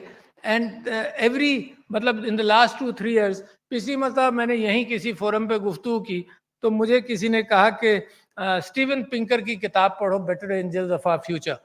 اس نے یہ حساب لگایا اینڈ وچ از ٹرو. وہ کتاب پڑھ کر بھی مجھے احساس ہوا کہ deaths in numbers and proportions are reducing. سے جو 20ویں صدی میں تھیں، 19ویں صدی میں تھیں اور 20ویں صدی میں تھیں، وہ پچھلے 50 60 70 سال میں کم بھی ہوئی ہیں. تو there is a good efficacy of the United Nations and international order. کچھ فرق پڑا ہے مگر not enough کہ میرا اور آپ کا درد جو ہے وہ ہینڈل ہو جائے. اچھا جی، میں یہ جو گفتگو آپ سے کر رہا تھا اس کے اندر میں نے ساری چیزیں گنا دی اور دوسری جنگ عظیم کے بعد کی بھی ساری چیزیں آپ کو گنا دی کہ فار ایسٹ کی جنگیں ہوئیں، کمبوڈیا، لاؤس، ویتنام. آپ نے نیپام کے ذریعے بھی گرینری ختم کر دی وہاں پر. پھر جناب ساؤتھ امریکہ میں جو جنگیں ہو رہی ہیں جس کا سر پیر میری اور آپ کی سمجھ میں نہیں آتا کہ کیوں ہو رہی ہیں. کئی مرتبہ ہم نیوکلیئر ڈیوسٹیشن سے ایکسیڈنٹلی بچ گئے ہیں, نیوکلیئر ایکسیڈنٹ سے ایکسیڈنٹلی بچ گئے ہیں, کوئی 10 12 15 انسیڈنٹس ایسے بھی ہیں. تو لہٰذا دنیا کو اگر ہوش نہیں آ رہا اس وقت, یونائٹڈ نیشنز کا بھی آپ کیفیت دیکھیں کہ vested interest veto wars, cessation of wars or allow wars to happen. ہم نے تماشا دیکھا, مگر یونائٹڈ نیشنز کا ایک اور فائدہ ہوا, کیونکہ ایک جان کہیں بھی جائے. یہ میرا قرآن ہے جو یہ کہتا ہے کہ اگر ایک انسان مارا جائے تو ساری انسانیت ماری گئی. اس میں مذہب نہیں, مسلمان کا ذکر نہیں ہے, نہ عیسائی کا ہے, نہ کسی کا. ایک انسان مارا جائے تو ساری انسانیت ماری گئی کا قتال ہوا, اور اگر ایک انسان بچا لیا تو ساری انسانیت بچا لی. اور میں یہ سمجھتا ہوں کہ جو مورل اینکر نکل گیا, یعنی میں I am not a proponent of pushing a religious fervour into any discussion, مگر میں آپ سے کہہ رہا ہوں کہ جو مسیحیت کا بھی مورل اینکر تھا اس کے اندر بھی انسانی جان کی ایک قیمت تھی. مگر یورپ اپنے ارتقاء کی وجہ سے, اپنے رینیسانس کے دوران جو جنگیں چرچ کے ساتھ ہوئیں تو اس نے ایک سیکولیرٹی اسٹیبلش کر لی, اور میں نے یہ دیکھا کہ اس کا متبادل ہیومینیٹیرین اینکر اتنا واضح نہیں ہوا کہ وہ انٹرنیشنل ڈیسیشنز پر اثر کر سکے. اب میں آپ سے کہتا ہوں آج ہمیں ضرورت کا احساس مزید بڑھ گیا, ہمیشہ ضرورت کا احساس رہا, آج کوئی انوکھی بات نہیں ہے. غازہ کے اعتبار سے چیلنج ہوا, فوبیاز کے اعتبار سے چیلنج ہوا, سوشل میڈیا کے اعتبار سے چیلنج ہوا, نیریٹو کے اعتبار سے چیلنج ہوا. پہلے ہم بڑی آسانی سے ویسٹرن نیریٹو سمجھ لیا کرتے تھے اور پڑھ لیا کرتے تھے, اور آسانی سے سمجھ میں آ جاتا تھا کہ یہ نیریٹو ہے, اسی پر چلتے رہو. پھر ہمیں احساس ہوا کہ نہیں, غلطی ہوئی ہے ویسٹرن میڈیا میں بھی. Weapons of mass destruction is one example, جو بڑی اچھی ایگزامپل ہے. نقصان دہ قتال, ستیہ ناش ہو گیا قوموں کا. افغانستان میں کیوں جنگیں ہوتی رہیں مجھے اور آپ کو نہیں معلوم. الٹیمیٹلی وہاں دہشت گرد آ گئے. آج کل پاکستان بھی پریشان, جنگیں ہوتی رہی نا. کبھی یہ کہا گیا کہ روس کا آنا تو بڑا ہی خطرناک ہے بھائی, پھر یہ ہوا کہ امریکہ کا رہنا بھی بڑا خطرناک ہے, وہاں جنگیں شروع ہو گئیں. وی کریٹڈ دہشت گردی دیر. تو آئی ڈونٹ تھنک کہ وار جو ہے وہ, مثال کے طور پر اس وقت جو غزہ میں ہو رہا ہے, تو آپ کیا سمجھتے ہیں جو باقی فلسطینی پاپولیشن ہے وہ کہے گی بھائی give up any struggle for Palestine. Today we have understood that force is mighty, give up all the struggles and come to peace. ایک یہ سیناریو ہے, اور یہ سیناریو ہے کہ the struggle will continue. میں مثال دیتا ہوں انسانی فطرت کی کہ یہودیوں کا اسٹرگل سینچری سے کنٹینیو ہو رہا ہے, ڈسپائٹ دا فیکٹ کہ 6 million were killed. How shameful for humanity کہ جان بوجھ کر جناب ان کو گیس چیمبر میں ڈال کر ان کو مارا گیا. How shameful. بٹ ان کے ریزالو کا, چاہے مس پلیس ریزالو ہو, اس میں کوئی کسر آئی. Why can't this be an important lesson for humanity? Why you can't do this? It will be a vicious cycle which will continue. اچھا, جب اگر آپ اس اگریمنٹ پر آ جائیں تو کسی کے ساتھ بھی بحث کر لیں. میں سمجھتا ہوں this forum is very good کہ یہاں پر کم سے کم ڈبیٹ ہو, all points of view are presented. And میں آپ کو مثال دیتا ہوں کہ میں نے ایک ڈپلومیٹ سے پچھلے دنوں پوچھا کہ تمہارے ملک نے کیوں سیز فائر کے خلاف ووٹ دیا. تو انہوں نے ایک بڑی اچھی بات کہی. انہوں نے کہا کہ جی یہ ہوا کہ ہمارے ملک نے یہ سوچا کہ اسرائیل ہمارا دوست ہے, جب سے اسرائیل بنا ہے ہماری دوستی ہے, تو ہم نے اس پرنسپل کو اہمیت دی, لہٰذا ہم نے سیز فائر کے خلاف ووٹ کیا. تو میں نے کہا چلو تم نے ایک اصول تو لے ڈاؤن کیا نا, مگر میں تم کو مثال دیتا ہوں کہ اگر میرا بچہ کوئی غلط کام کرے, خدا نہ خواستہ کسی کو قتل کر دے, اور مزید قتل کرنے کا امکان ہو, تو میرا فرض کیا بنتا ہے کہ کیونکہ وہ میرا بچہ ہے یا میرا دوست ہے تو میں اس کو کہوں کہ ٹھیک ہے بچہ, میں پروٹیکٹ کرتا ہوں, جن کو مارنا ہے جلدی سے کچھ مار لو. یا میرا فرض یہ بنتا ہے کہ میرا دوست ہے تو میں اس کو رہنمائی کروں کہ نہیں بیٹا ایسا نہ کرو. تو یہ آرگومنٹ میری سمجھ میں نہیں آتا. آپ جس بیک گراؤنڈ سے لے آئیں, آپ اس بیک گراؤنڈ سے بھی لے آئیں کہ جی حماس نے حملہ کیا, معصوم جانیں اسرائیل میں گئیں, تو میں تو معصوم جانوں کے قتل کے خلاف ویسے ہی ہوں, میرا پلیٹ فارم ہی یہی ہے کہ معصوم مگر اس ایشو کو ریزالو کرو. کیمپ ڈیوڈ اکارڈ ہوا, آسلو اکارڈز ہوئے, یہ طے کر لیا اسرائیل نے کہ جی ہم نے نہیں ان پر عمل کرنا, 2 اسٹیٹ سولوشن ہم نے نہیں کرنا. تو لہٰذا میں اب آپ کے نئے چیلنجز کیا ہیں, ایک تو یہ چیلنج یہاں تک آ گیا. نئے چیلنجز یہ ہیں کہ میں کافی عرصے سے اس پر گفتگو کر رہا ہوں. The first time I was alarmed by the possibility of AI being a major threat to humankind was after I read Yuval Harari, after I read Stephen Hawking, after I read Eric Bostrom جس نے super intelligence لکھا. وہ 6-7 سال ہو گئے دنیا کو تو ابھی ہوش آنا شروع ہوا. میں پریشان جب سے تھا کہ this is a major threat and it is good کہ some nations have gotten together کہ اے آئی کو کچھ مینیج کر لیا جائے. مگر اے آئی ایسی چیز ہے, پہلے تو یہ تھا کہ ویپنز آف میس ڈسٹرکشن کو مینیج کیا جائے. اچھا وہ اتنا آسان نہیں تھا کہ پرائیویٹ ہینڈز میں آسانی سے آ جائے. یہ اے آئی جو ہے یہ پرائیویٹ ہینڈز میں can come like this. And if some of you are interested in looking at the potential of AI and how to manage them and how difficult it is, to read Eric Bostrom's super intelligence. It is so difficult. Magar governments have come together, which is good to start thinking of it. What I am saying is the possibility of nuclear bombs being manufactured privately was far, far remote compared to the AI bomb being released privately. اتنا آپ سمجھ لیں کہ اس سے بے انتہا خطرہ ہے اور اس کے متعلق کچھ نہ کچھ کرنا ہے. تو دیر از دا نیڈ. پھر انوائرمنٹ ایک بہت بڑی نیڈ ہے کہ انوائرمنٹ کے اعتبار سے ہیومن کوآپریشن کی ضرورت ہے. ڈیتھ اینڈ ڈسٹرکشن کی ضرورت نہیں ہے. And death and destruction on what grounds? On real estate, on property. یعنی اگر گلوبل آرڈر کا پش جمہوریت تھا تو وہ بھی مجھے نظر نہیں آتا. اگر گلوبل آرڈر کا پش فری ٹریڈ تھا تو وہ بھی جب تک نیو ورلڈ آرڈر جو تھا, جب تک اس کی مرضی کے اس کی آسانیاں اور اس کا پلڑا بھاری تھا تو وہ نیو فری ٹریڈ تھی. اب وہ فری ٹریڈ کو بھی ویسٹڈ انٹرسٹ کے ساتھ کنٹرول کیا جا رہا ہے. پھر مختلف الائنسز بن رہے ہیں لائک اے کیلیڈوسکوپ. وہ جو کھلونا ہوتا تھا ہم دیکھتے تھے نا, ایوری ڈے یو ٹرن تو ڈفرینٹ الائنس بنا ہوا ہوتا تھا. وہی انڈیا جو پیلسٹینینز کے رائٹس پر بڑی بات کرتا تھا, اس نے چھوڑا, اس نے ڈمپ کیا, اس نے کہا یہاں تو کوئی فائدہ نہیں ہے, بچہ کہیں اور چل, وہ کہیں اور جا کر بیٹھ گیا. تو this is what is happening. تو میں آپ سے کہتا ہوں کہ ایک تو انوائرمنٹ ایک بہت بڑا چیلنج ہے, یعنی جس کے اوپر انوائرمنٹ بہت بڑا چیلنج ہے, ڈسٹریبیوشن آف ویلتھ بہت بڑا چیلنج ہے. تھامس پیکیٹی کی کیپٹل اور دوسری کتابیں اگر آپ پڑھیں تو آپ کو اندازہ ہو کہ ڈسٹریبیوشن آف ویلتھ, ایلیٹ کے پاس ساری ویلتھ بلینئرز کے پاس آتی جا رہی. مجھے ایگزیکٹ فگر یاد نہیں مگر 10 یا 50 بلینئرز اور 99% of the wealth of the world. I don't know how it is fair. It is for you to determine and you to think how much profit, not percentage of profit on every good, but how much wealth accumulation is fair. میں آپ کو بتاتا ہوں کہ اسلام کے اندر wealth accumulation was anathema. wealth accumulation کے متعلق یہ تھا کہ یہ ملکیت تمہاری نہیں, یہ خدا کی ہے, ہر چیز خدا کی ہے اور اس کا ریڈسٹریبیوشن ہو. یقیناً ہر مذہب کے اندر اور ہر اسٹیٹ کے اندر جب آدمی مرتا ہے تو اس کا ریڈسٹریبیوشن ہوتا ہے. But capital, invested capital is fine, accumulated capital in real estate وغیرہ یہ دس از ایول. تو لہٰذا wealth accumulation is another challenge which is happening. The deprivation of پور.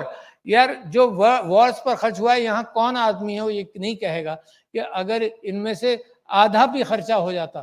آپ کو معلوم ہے عراق ایران کی جو جنگ ہوئی تھی pushed by other people. دیکھو جنگ کرنے والے ملک تو ذمہ دار ہیں. میں جب کہوں کہ جی pushed by other people, ایک اس نے کتاب لکھی کہ فارن منسٹر آف رشیا جب عراق صدام کے پاس بات گئی, صدام نے باؤنس کی with some ambassadors, تو انہوں نے کہا جی ڈونٹ وری, تم کرو جو کرنا ہے, وی آر ناٹ انٹرسٹڈ. تو یہ اس نے لکھی کتاب رشین فارن منسٹر نے, اس نے کہا جی اس کو شے دے دی گئی تھی, پھر وہ لڑ لیے, وہ بھی ان کی بھی ظلم تھا کہ وہ لڑ لیے اور جو ہوا. مگر ایران عراق وار کا جو اسٹیمیشن تھا, جو آپس میں لڑ رہے تھے, وہ $700 بلین کا نقصان ہوا, 10 لاکھ کے قریب لوگ مرے. یہ مسلمانوں نے آپس میں بھی جنگیں کی, تو مسلمان بھی برفت نہیں ہے اگر وہ قانون سے اور ان چیزوں سے ہٹتا ہے تو he is not blameless either. مگر یہ کہ اس کے ساتھ جو بعد میں جو کچھ ہوا وہ اور بھی زیادہ ہوا. تو لہٰذا میں آپ سے کہہ رہا ہوں ایک چیلنج انوائرمنٹ کا آیا. I would like to end soon enough quickly. ایک چیلنج میرا یہ اسٹاپ واچ رک جاتی ہے تو مجھے اندازہ ہی نہیں ہوتا کہ میں کہاں ہوں. اچھا جی، ایک چیلنج یہ ہے، دوسرا چیلنج آرٹیفیشل انٹیلیجنس میں نے آپ سے کہا، تیسرا چیلنج نیریٹو کا ہے. نیریٹو ٹوڈے دنیا پریشان ہے. پچھلے دنوں میں جمہوری ممالک کے متعلق پڑھ رہا تھا کہ ساؤتھ کوریا نے بھی کہا کہ جی نیریٹو کے اوپر سوشل میڈیا کو مینیج کر لیا جائے. دنیا پریشان ہے. Scientific American wrote an article about 3 years ago. انہوں نے کہا سب سے زیادہ سسپٹیبل جو ہے 14 سے 18 سال کا بچہ ہے. وہاں سے اس کو ہم نے اسٹرینتھن کرنا پڑے گا to differentiate between not right and wrong تو بڑے ورڈز ہیں نا، بٹ ٹو ڈفرینشیٹ ریالٹی، کہ حقیقت کیا ہے اور گمراہی کیا ہے، یعنی جھوٹ کیا ہے. تو یہ وہ ٹولز ہیں جو بچوں کو ابھی سے دینے چاہیے. تیسرا، مینٹل ہیلتھ دنیا کے اندر کرائسس بن گیا. یعنی جب آپ ہیومن لائف کو نیچے لے جائیں گے تو اس بات کا امکان ہے کہ کوئی آدمی مینٹل کرائسس میں اپنی اسالٹ رائفل امریکہ میں یا کسی یعنی پڑھا لکھا ترقی یافتہ ملک اس کے اندر لے کر وہ دنا دن لوگوں کو مارے گا، اور because he was under mental stress, because you have reduce. میرے ایک دوست بڑے مزے کی بات کرتے تھے کہ جو آدمی لنگڑاتا ہے نا، وہ آپ کے سامنے صرف نہیں لنگڑائے گا، وہ اپنے گھر میں بھی لنگڑائے گا. So what we are devastating human thought actually. یہ جو ظلم، اچھا ظلم اگر کم ہو گیا اکارڈنگ ٹو اسٹیون پنکر کہ قتال کم ہو گیا، اس کے باوجود اس کا اسپریڈ آف انفارمیشن تو بہت بڑھ گیا ہے. اس اسپریڈ آف انفارمیشن کے سوسائٹیز آر تھریٹنڈ. تو میں نے نیریٹو 3 آپ کو ضروریات بتائیں، ایک انوائرمنٹ، ایک اے آئی اور ایک نیریٹو جس کی بنیاد پر دنیا کو اکٹھا ہونا چاہیے. اور سب سے بڑی چیز یہ ہے کہ there is a dissatisfied unhappy humanity. Happiness is something جس کا ہر جگہ ذکر ہے، ہر مذہب کے اندر بھی ذکر ہے، امریکن کانسٹیٹیوشن کے اندر بھی ہیپینس کا ذکر ہے کہ یہی انسان کا مقصود ہے. تو ڈسسیٹسفائیڈ ہیومینٹی ہے. اور لوگ تو یہ کہہ رہے ہیں کہ جو ڈی این اے ہے جو سلولی ایوالو کرتی تھی، جو انٹیلیجنس کاربن بیسڈ انٹیلیجنس، اس کے مقابلے میں سلیکان بیسڈ انٹیلیجنس جو ہے، اگر یہ لنک اپ ہو گئی اور سپر انٹیلیجنس میں ٹرانسفارم ہو گئی تو this is very very sensitive, very dangerous. کیونکہ وہ کسی نے بڑا مثال دی اچھی کہ اس وقت ہیومن انٹیلیجنس کا حال یہ ہے کہ سپر انٹیلیجنس اگر ہو جائے لوگ کہتے ہیں کہ بائی 2047 تو ضرور آ جائے گی، تو پھر یہ ہوگا کہ ایک مکھی جیسی انٹیلیجنس انسان کیونکہ بلین ٹائمز سپیریئر ہوگی، data collection, decision making and probably good decision making. تو آئنسٹائن اور ایک مکھی کا مقابلہ ہے، اور آپ یہ سمجھتے ہیں اور سوچتے ہیں کہ آئنسٹائن جو ہے وہ مکھی کی ایتھکس کو اڈاپٹ کرے گا. That won't happen. That can't happen. تو بہت بڑا ڈینجر ہے. 15-20 سال ہیں اس ڈینجر کو. اور ہیومینیٹیرینزم کی بنیاد پر اگر یہ ہینڈل ہو سکتا ہے تو ہو سکتا ہے. میں مسلمانوں کے لیے یہ سمجھتا ہوں کہ جو ایتھکس اور مورالٹی انسانی جان کی قرآن کے اندر ہے، that is where your anchor is. میری جمہوریت اینکرڈ ہے in that ethics and morality. اور یہ سیکولیرٹی، I am not pleading for any theocratic state or anything else, but I want to use the instrument of better thinking کہ انسان جو ہے وہ اپنی فکر کرے. اور آخر میں ایک آپ سے بات کہنا چاہتا ہوں. I am sorry to have taken so long. آخر میں ایک بات کہنا چاہتا ہوں کہ اس سوچ کے حوالے سے میں پہلے بھی شاید کہہ چکا ہوں، تو ریپیٹیشن کی معذرت چاہتا ہوں. میں سمجھتا ہوں کہ رومی نے بہت خوب کہا، اور Rumi is one of the best selling poets in the US today. Rumi نے یہ کہا کہ سب سے پہلے وہ محبت کے اوپر بڑا بھروسہ ہے، اور اس نے اسلام سے ایک محبت کا جو اینگل اپنایا بڑے لوگوں کو متاثر بھی کیا، علامہ اقبال کو متاثر کیا، بڑے تھنکرز کو متاثر کیا. اس نے کہا پہلے تو اپنے آپ سے محبت کرو، اپنا دل چیر کر دیکھو کہ کتنی محبت ہے، کتنی نفرت ہے. اپنے آپ سے محبت کرو، پھر اپنے خاندان سے محبت کرو، امیجیٹ فیملی سے محبت کرو، پھر اپنے پڑوسیوں سے محبت کرو، اس کے بعد اپنی قوم سے محبت کرو. چوتھا لیول ہے اپنی قوم سے محبت کرو، مگر اس بنیاد پر نہیں کہ دوسروں سے نفرت کرو. اپنی قوم سے محبت کرو، چوتھا لیول. پانچواں لیول ساری انسانیت سے محبت کرو. چھٹا لیول، کیونکہ وہ مسلمان اور میں اور آپ مسلمان، تو چھٹا لیول اس نے بڑا اچھا بیان کیا. اس نے کہا پھر اپنے نبی سے محبت کرو جس کی محبت میں اللہ نے کائنات بنائی. और फिर 7वां लेवल है कि फिर अल्लाह से मोहब्बत बनती है तुम्हारी। रिवर्स ऑर्डर में नहीं चलेगा, यानी अल्लाह से मोहब्बत कर कर सोसाइटी को खराब कर दो, कभी दहशतगर्दी, कभी कुछ और, कभी किसी और बुनियाद पर है, कभी कोई क्रूसेड लड़ो, कभी कोई मुसलमान कोई जंग लड़े, सिर्फ इस अल्लाह से मोहब्बत की बुनियाद नहीं, इंसान से मोहब्बत नहीं। बीच में एक स्टेज में भूल गया, उसने कहा कि अल्लाह की बनाई हुई जानदार और बेजान चीज से मोहब्बत करो, पत्थर से मोहब्बत करो, पानी से मोहब्बत करो, बादलों से मोहब्बत करो। That is the best message for environment which Rumi could give. ये है कॉम्प्रिहेंसिव दुनिया की मोहब्बत, ये है वो डायरेक्शन जिसको हमें पालना पड़ेगा। मोहब्बतों की दुनिया पर होगी, बुनियाद पर चेंज आएगी। It may be slow but time is there for next 10-20 years कि यू ग्रेजुअली, कोई चेंज अचानक नहीं आती, कोई डिक्टेटर राइट्स नहीं देता, कोई वेस्टेड इंटरेस्ट वाले मुल्क अचानक राइट्स नहीं देंगे बाकी मुल्कों को, but change is gradual. And I hope associations like these and thinkers like all of you, I see so many faces from foreign countries, I think it is very important कि ये messaging जो आपके दिलों से निकल रही है, आपके मुल्कों से निकल रही है, इस मैसेजिंग का एक वर्सटाइल मैसेज होगा, मगर एक टेंजिबल कैफियत की बुनियाद पर दुनिया को बदला जाए। तो thank you ladies and gentleman, आपका बहुत शुक्रिया।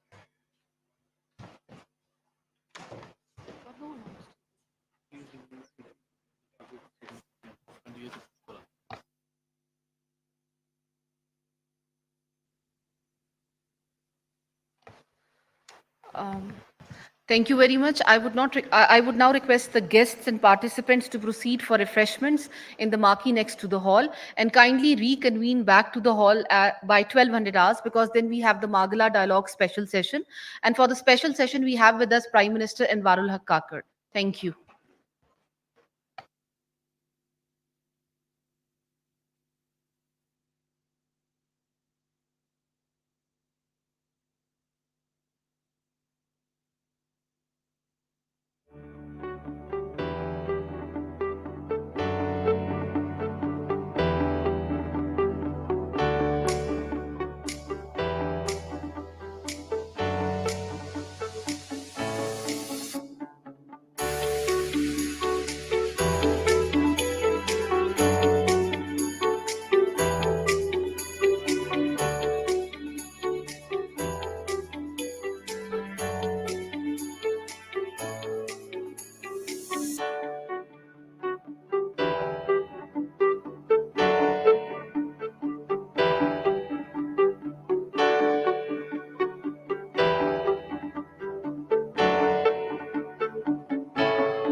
Challenges, particularly the nuclear tests in 1998 and then in 1999 the Kargil war.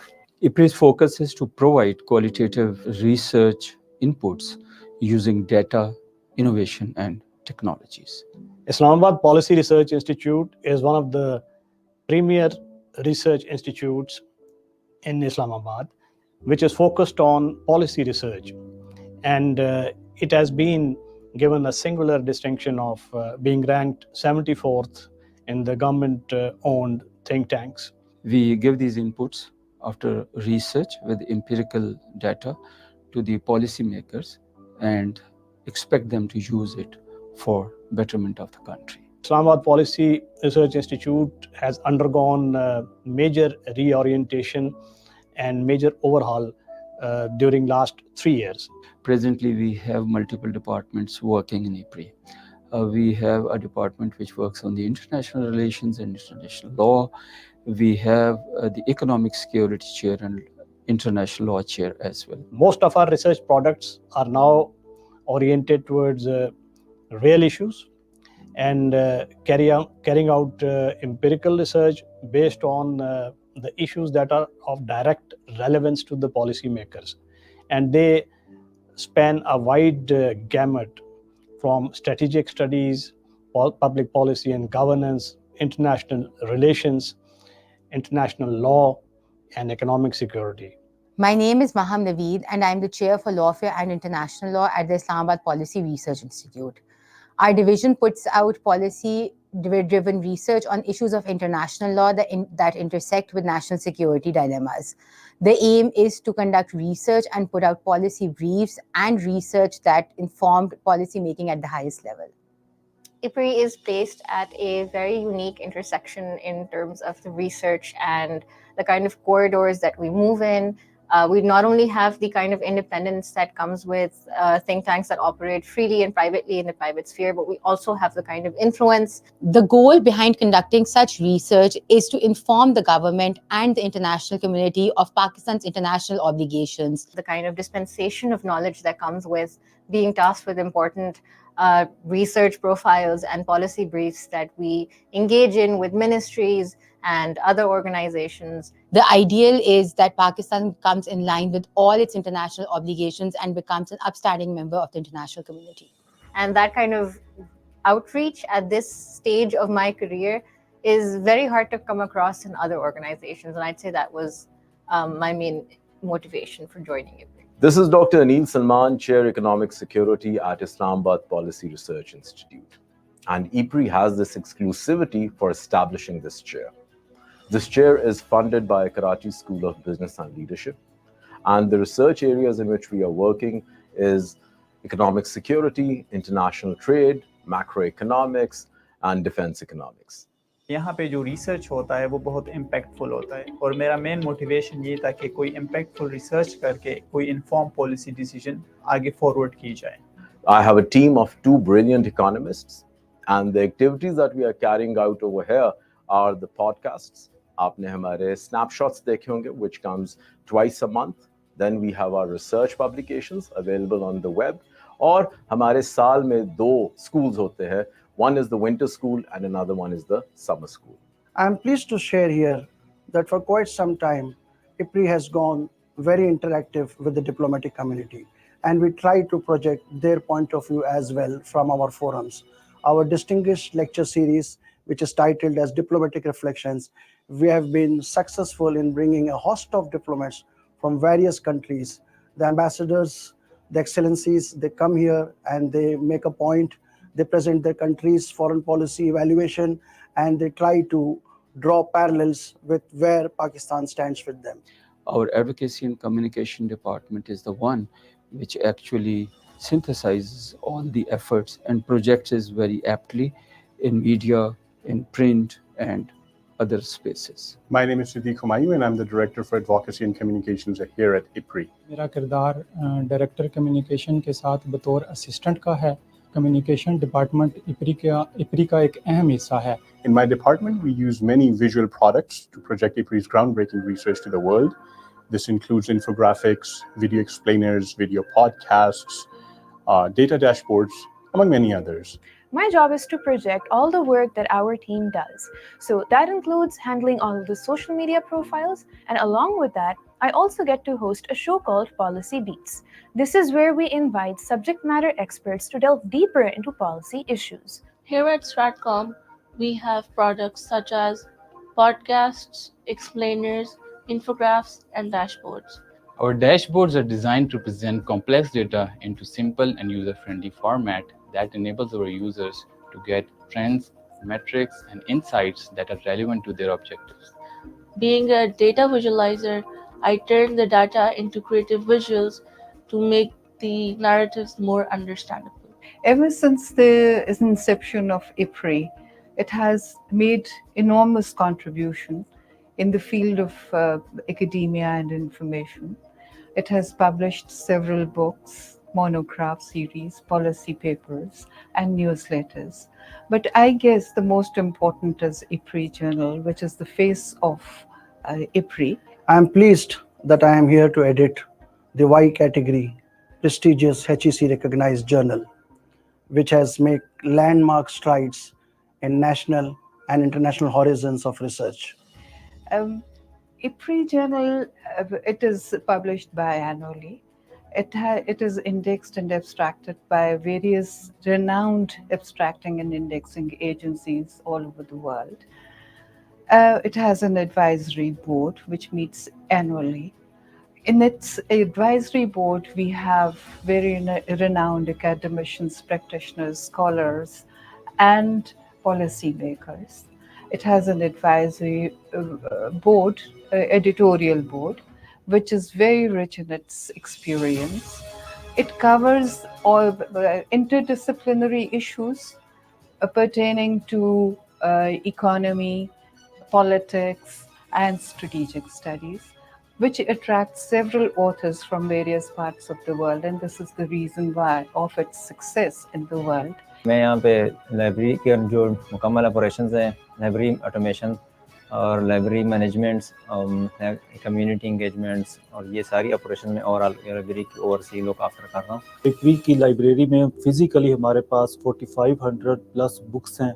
हम डिजिटल लाइब्रेरी पे काम कर रहे हैं। डिजिटल लाइब्रेरी जो हमारी थी वो 2020 में एस्टेब्लिश हो गई थी।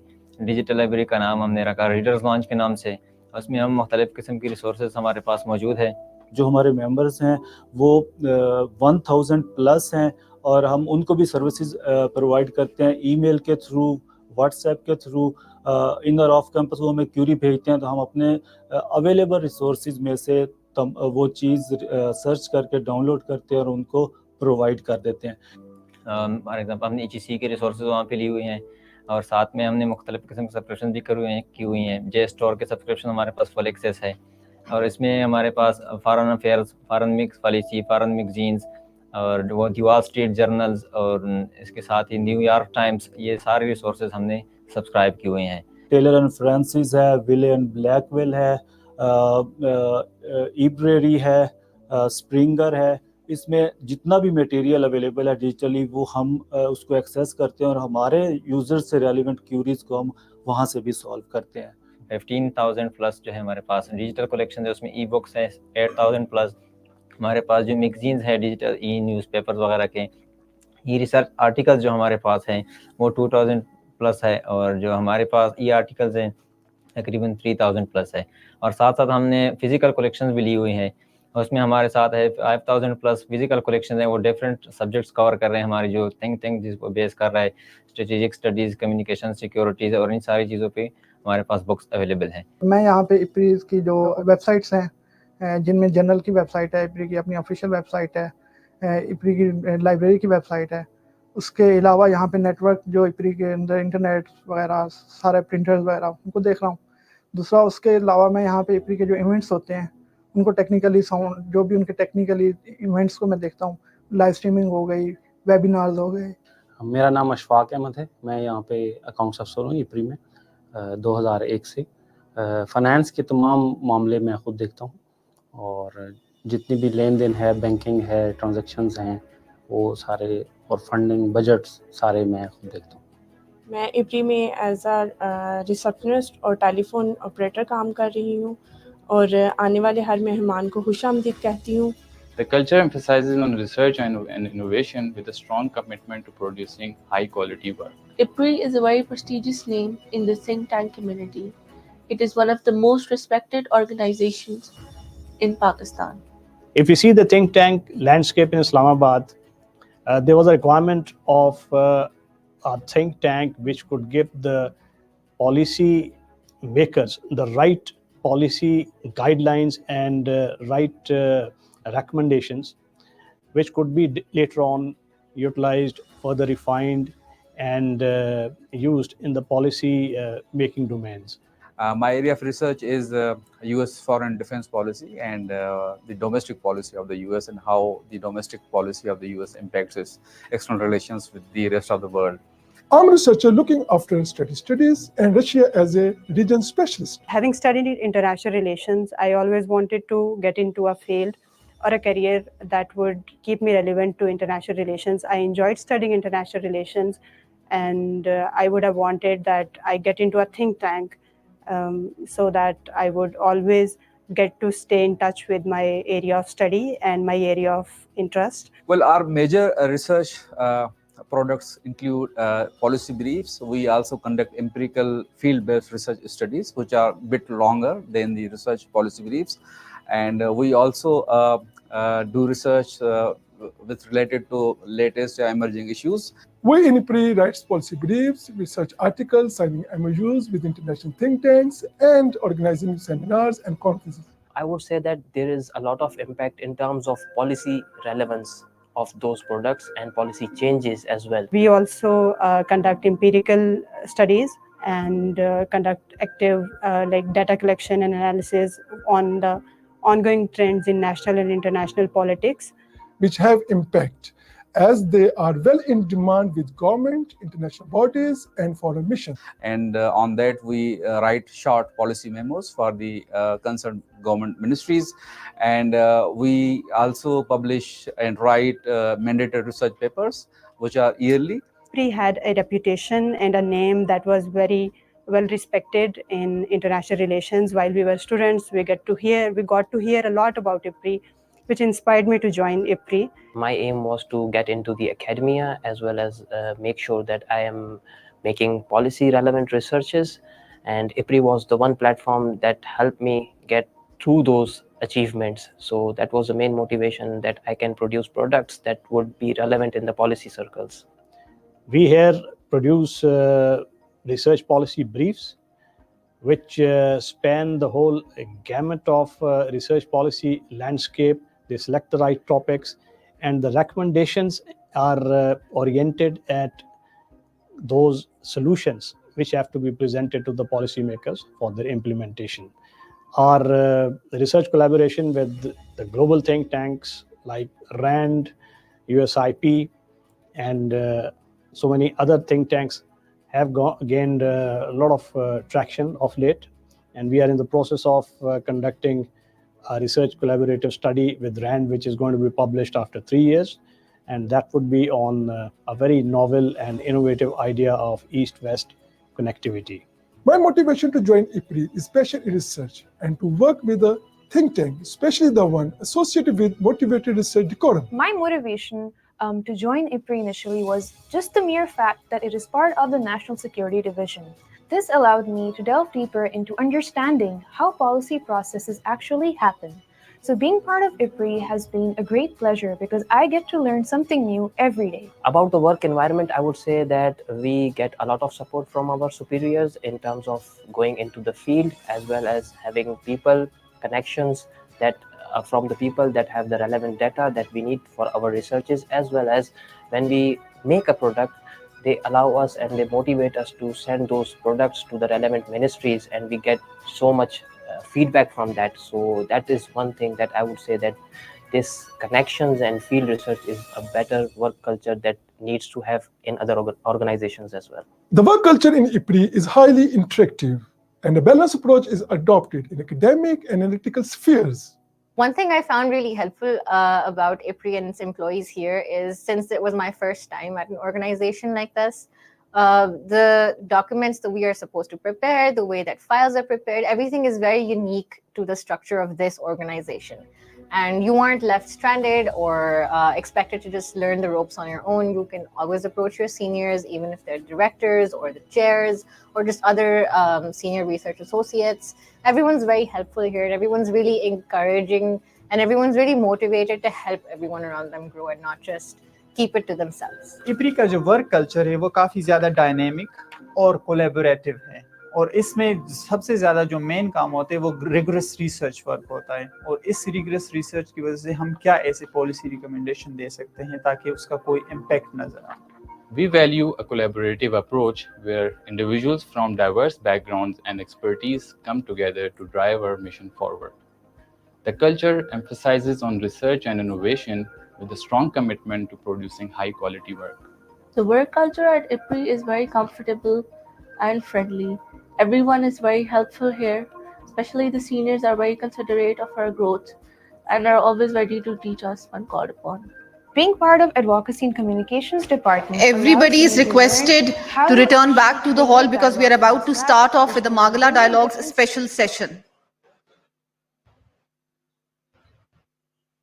Kindly move back to the hall.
सब लोगों से रिक्वेस्ट है कि हॉल में वापस आ जाएं। Everybody is requested to move back to the hall. We are about to start with the Margalla Dialogue special session.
Hello, hello. Audio check, sound check.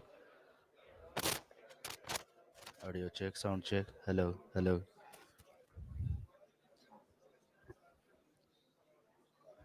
Hello, hello, hello, hello.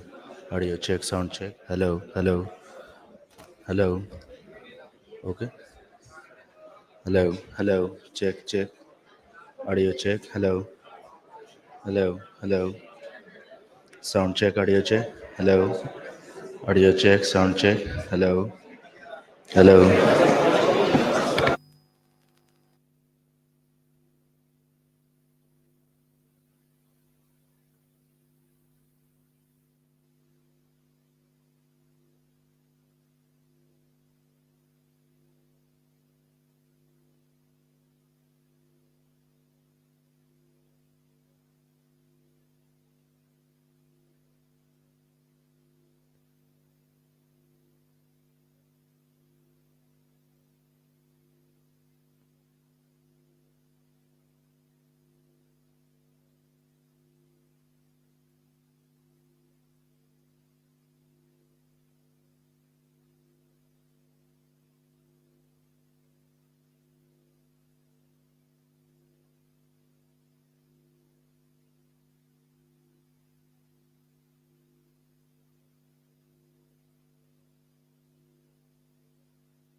Ladies and gentlemen, I just want to make a small announcement that for tomorrow's Chief of Army Staff session, we are not going to have that.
Ladies and gentlemen, Prime Minister of the Islamic Republic of Pakistan, Mr. Anwarul Haq Kakar.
Check, check, check, check, check. Audio check, sound check. Hello, hello, hello.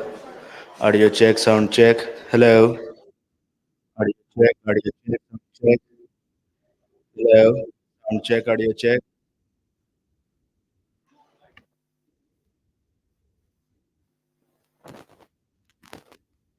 Hello, hello. Audio check, sound check. Hello. Sound check, audio check. Hello, hello. Audio check, sound check. Hello, hello.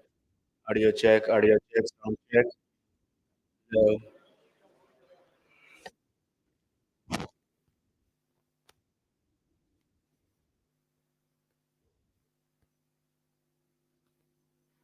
Audio check, sound check. Hello, hello.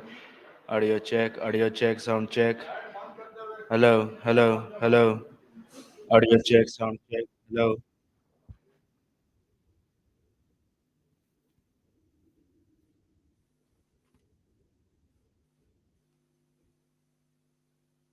Hello. Audio check, sound check. Hello. Audio check, sound check. Hello, hello. Hello, hello. Audio check, sound check. Hello. Audio check, sound check. Hello, sound check, audio check. Hello.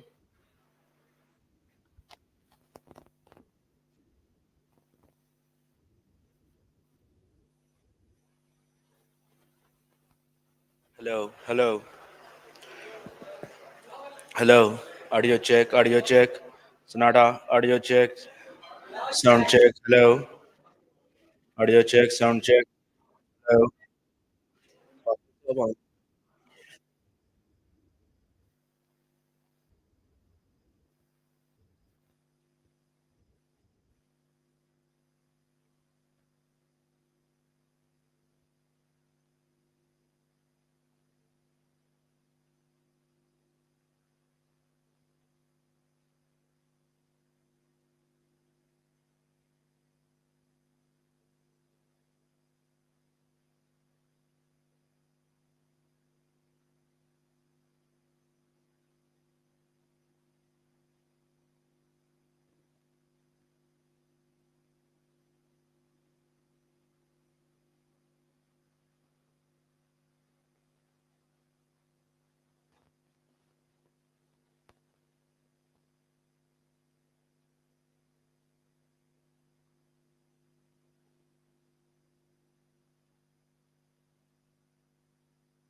Everybody is requested to move back to the hall. We are about to start with the Forum A.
Everybody is requested to move back to the hall.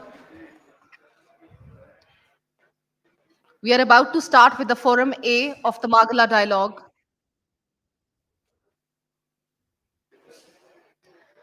Kindly move back to the hall.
Ladies and gentlemen, I welcome you all to the Forum A of the Margalla Dialogue. I request the audience to please take their seats.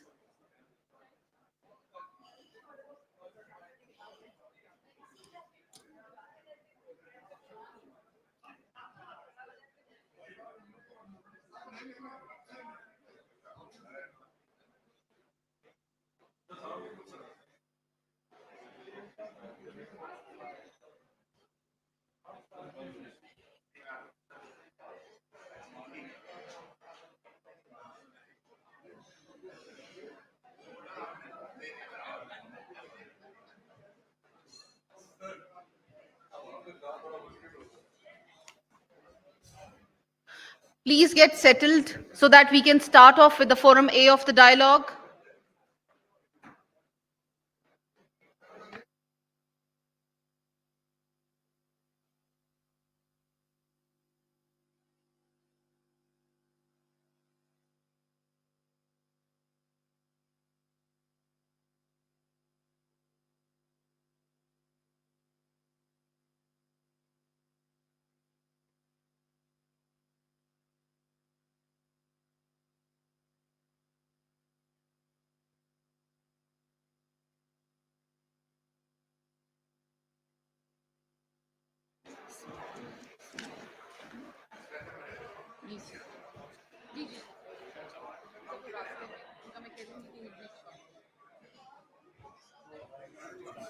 वो तो कह रही है फौरन start करें ma'am. Sir मैं सबको कह भी नहीं हूँ आ जाए बाहर से भी पैर बुलाएं। ठीक है। Ladies and gentlemen, please settle down. We are starting off with the Forum A of the Margalla Dialogue.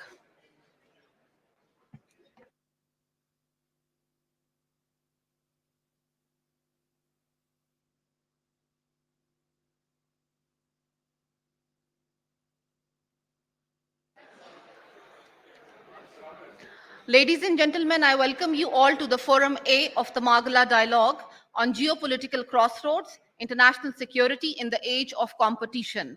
Before we proceed, I request you all to switch your phones on the silent mode. The moderator for this forum is Dr. Huma Bakai, Rector, Millennium Institute of Technology and Entrepreneurship, Karachi, Pakistan. Ma'am, kindly join us on the stage.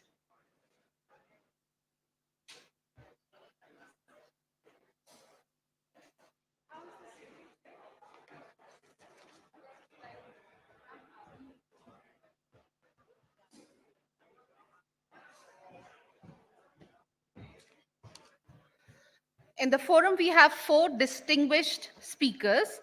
Our first speaker is Senator Mushahid Hussain Sayyid, Senator and Chairman, Senate Defense Committee, Pakistan. Senator Mushahid would be joining us shortly. The second speaker for the forum is Mr. Chin Tian, Deputy Director and Associate Professor, China Institute of Contemporary International Relations, China. Sir, kindly join us on the stage.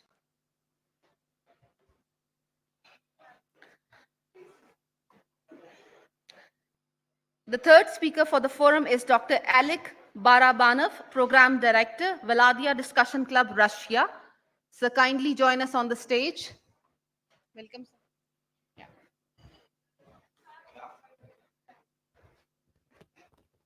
The fourth speaker for the session is Ambassador Robin Raffel, former US Ambassador. Ma'am, kindly join us on the stage.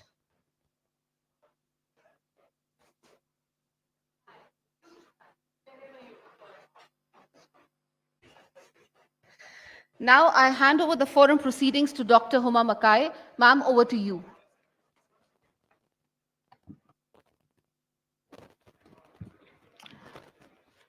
Bismillahirrahmanirrahim, Assalamu alaikum, and a very warm good afternoon. The challenge of the afternoon session is getting you back in the mood. So I'll request all of those standing at the back to settle down. We have empty seats in the front. You're also welcome to join us here, and then we are going to formally start the session. Senator Mushahid Hussain Sayyid is on his way, and he will shortly join us. This will have small presentations of not more than 10 to 12 minutes, followed by an interactive Q&A session. And I think that is the most critical part of the discourse.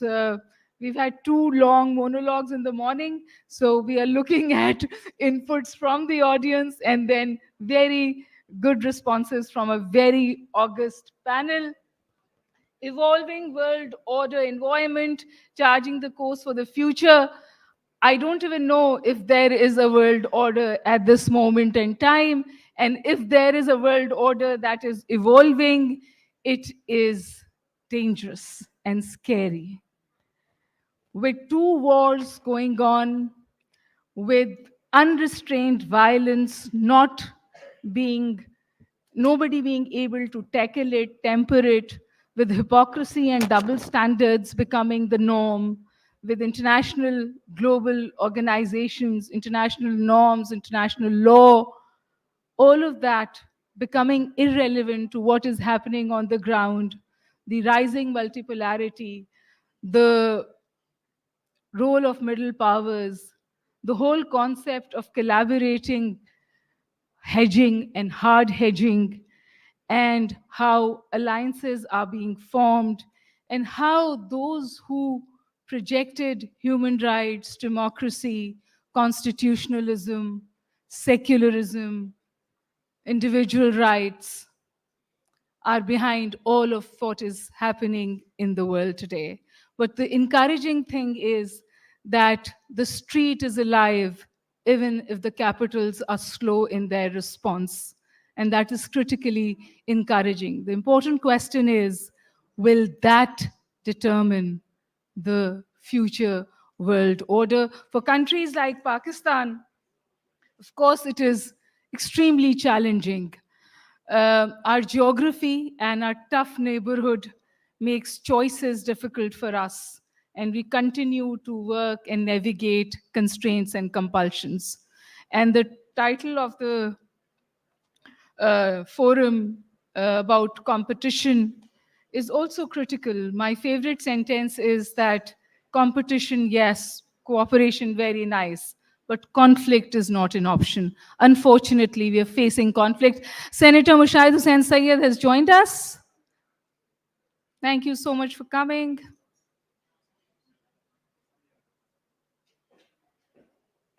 Just in time, Senator. So I don't think the senator needed to hear my introduction. So we'll jump straight into the forum. And Senator, the floor is yours.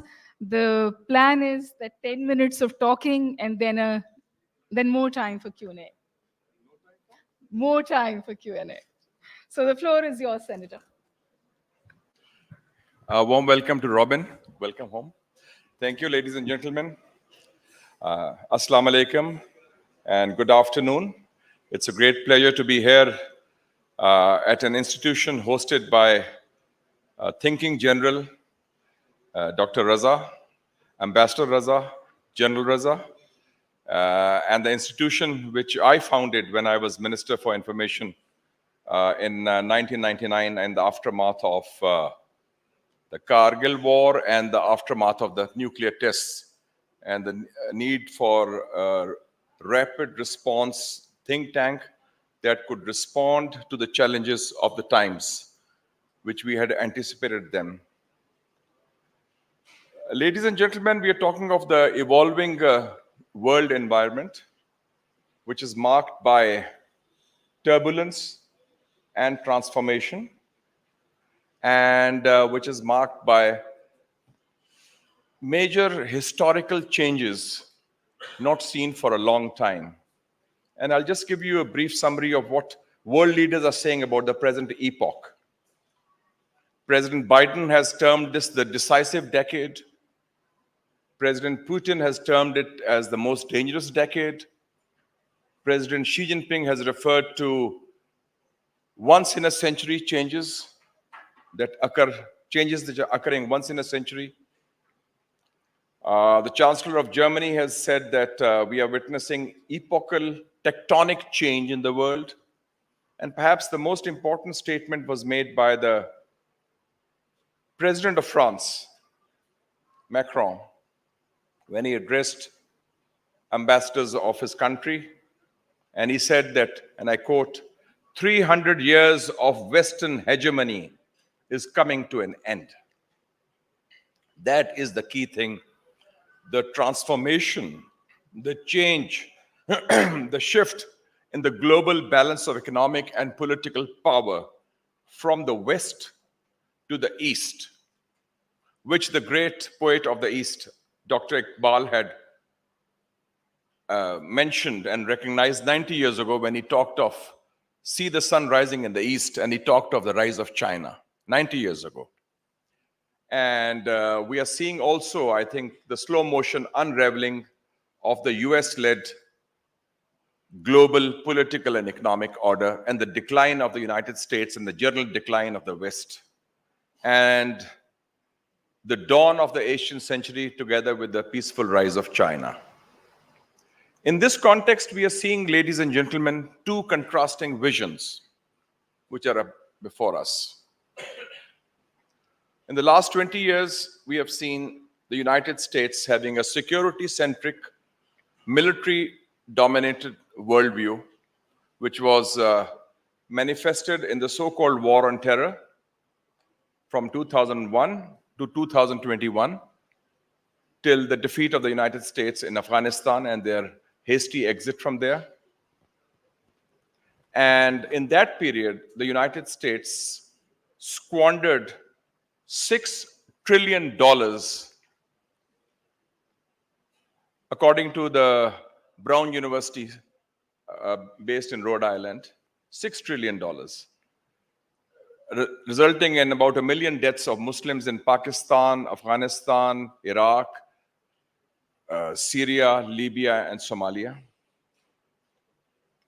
And in the same period, in the last 10 years, when China launched its Belt and Road Initiative under Xi Jinping, which is probably the most important diplomatic and developmental initiative of the 21st century, China spent $1 trillion so far in 3,000 different projects in Asia, Africa, Europe, and Latin America. So it's more of an economic vision based on economic investment, trade, while the US vision is still there. And I think the US war addiction continues because they've spent about $150 billion on arms to Ukraine, 14 billion recently to Israel after the Gaza situation. So in that context, a major turning point has been what we are seeing recently in Gaza.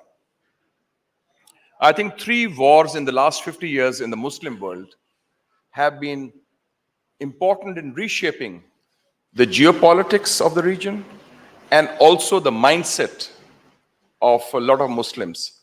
6th of October 1973, the Ramzan War, which was launched by Egypt and Syria to liberate their occupied territories from Israel, and which shattered the myth of invincibility of Israel, and also which brought forth oil as a weapon to be used by Saudi Arabia against the Western supporters of Israel for the first time, when King Faisal Shahid did that. That was a very important element, and they realized that there has to be, the status quo is untenable. The second important war that reshaped the Muslim world and relations with the West was 7th of October 2001, when the US attacked Afghanistan.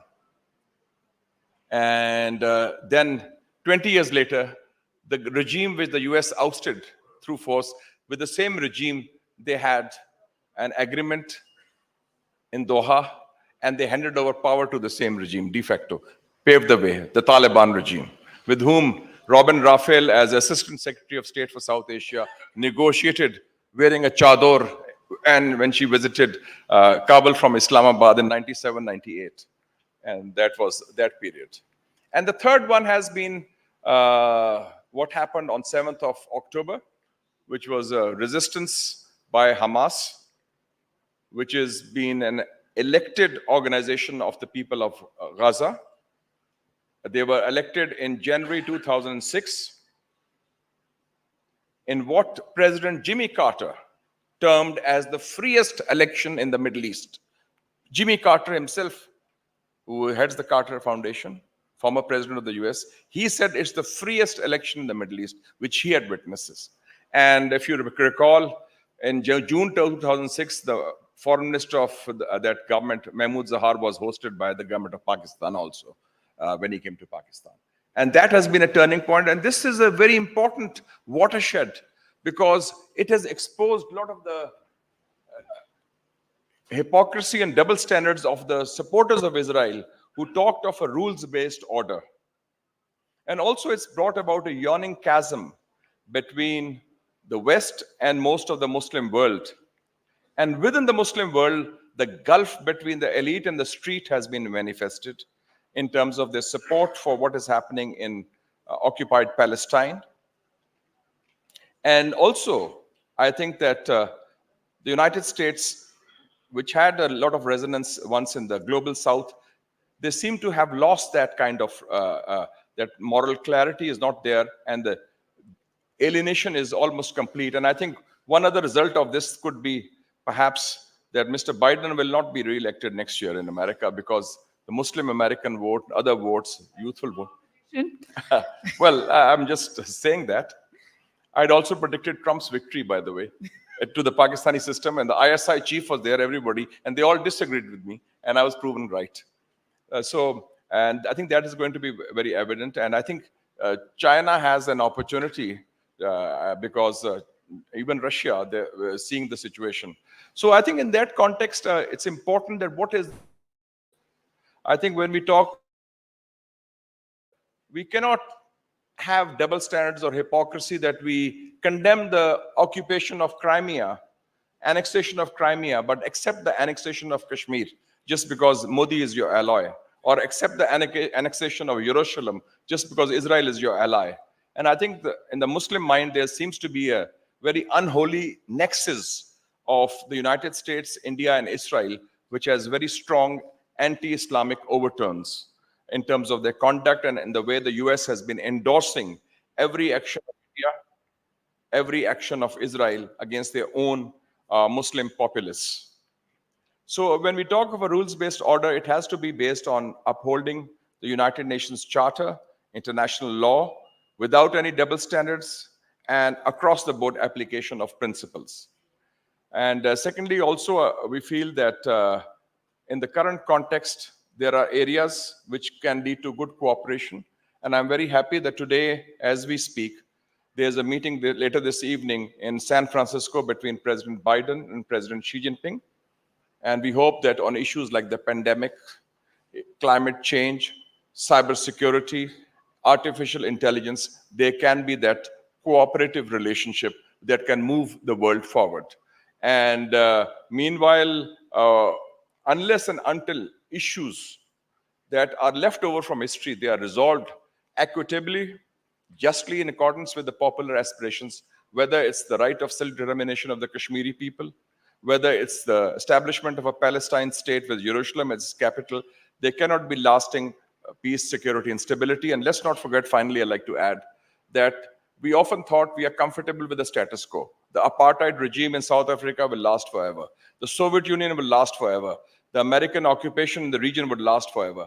Things don't. The status quo, there's a revolt of the people. And I think when there is this voice of the people, even if the people are weak as compared to the occupying power, ultimately, we should know that history moves on the side of the oppressed people. Thank you. Hold your thought there. You talked about transition. There is a cost that is always paid for a transition. And moreover, you also probably hinted towards the emergence of a multipolar world and being on the right side or wrong side of history. History also tells us that multipolar worlds are dangerous worlds, and they lead to situations which none of us want. And it doesn't matter who wins or loses in this, because at the end of the day, humanity loses. Is humanity losing at this moment in time when we sit here and talk about it? Over to you, Ambassador Robin. Sure.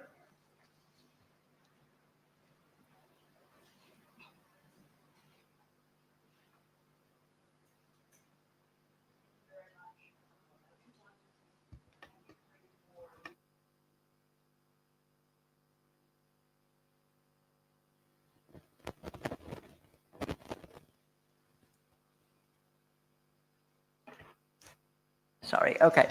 I'm delighted to be back in Pakistan to see so many old friends, including the dear senator here, and to make some new ones. I would emphasize that I speak from the point of view of a private US citizen. I'm not speaking for the US government, and since I used to work for the US government, I wanted to emphasize that.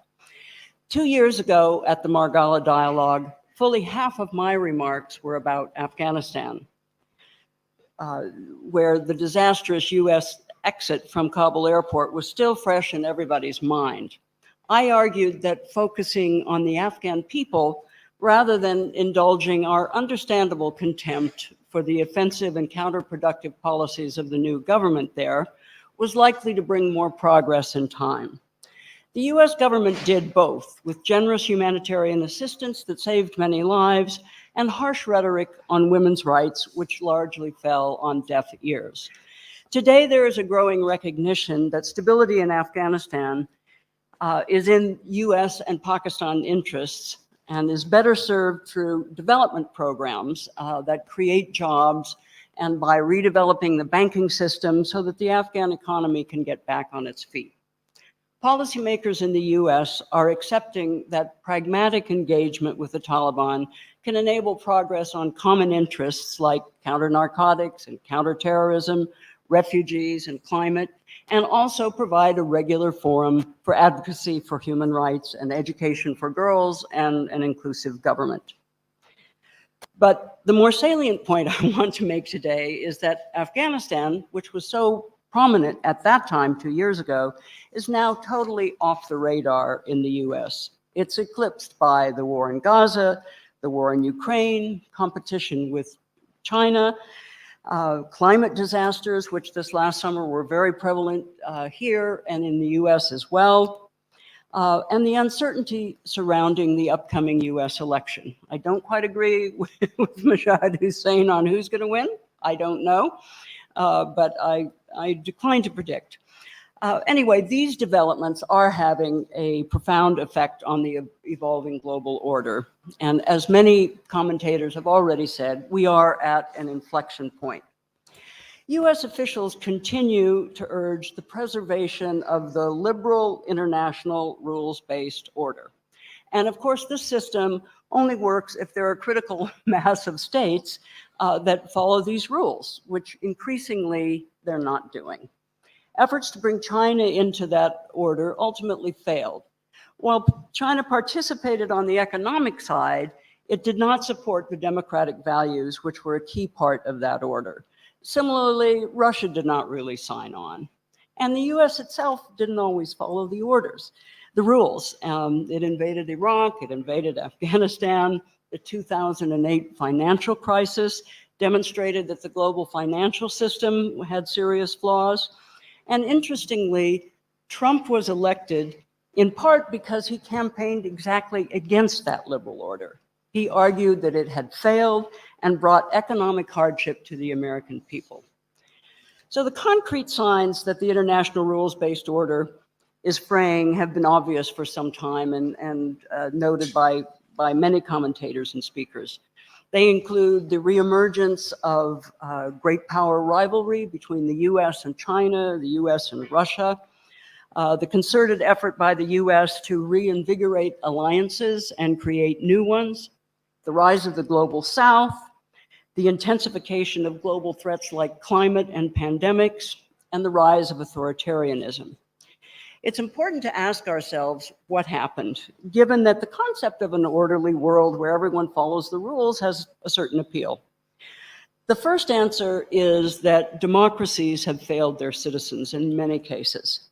People complain about corruption, about lack of services, about constraints on freedom of expression, growing income inequality, and flawed elections where they don't think that their vote really counts for much.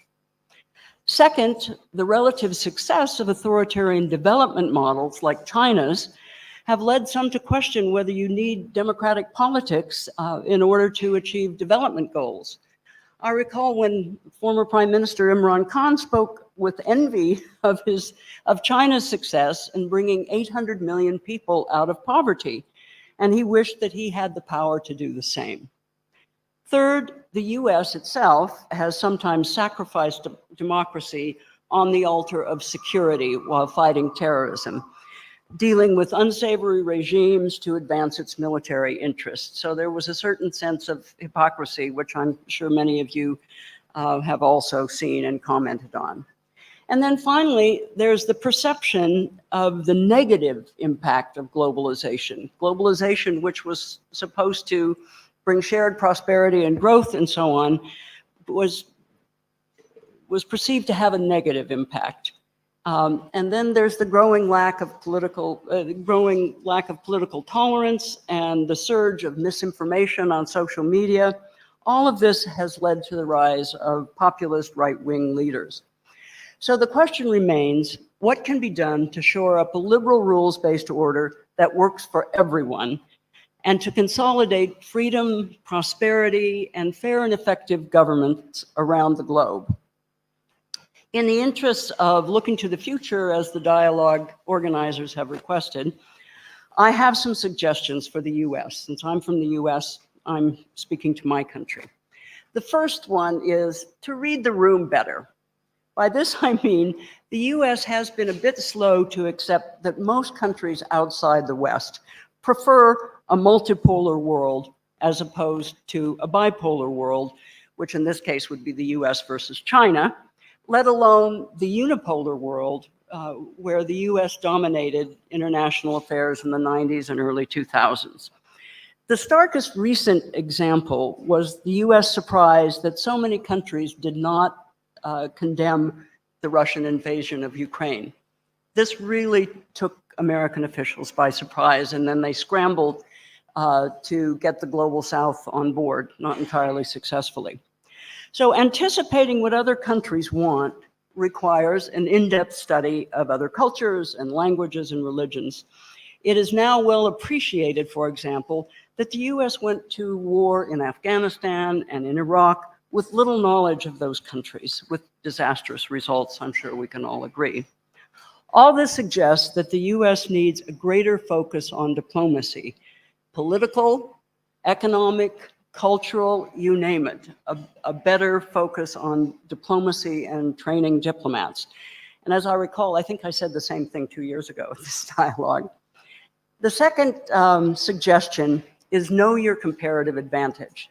The US cannot compete with China's Belt and Road Initiative with its focus on major infrastructure.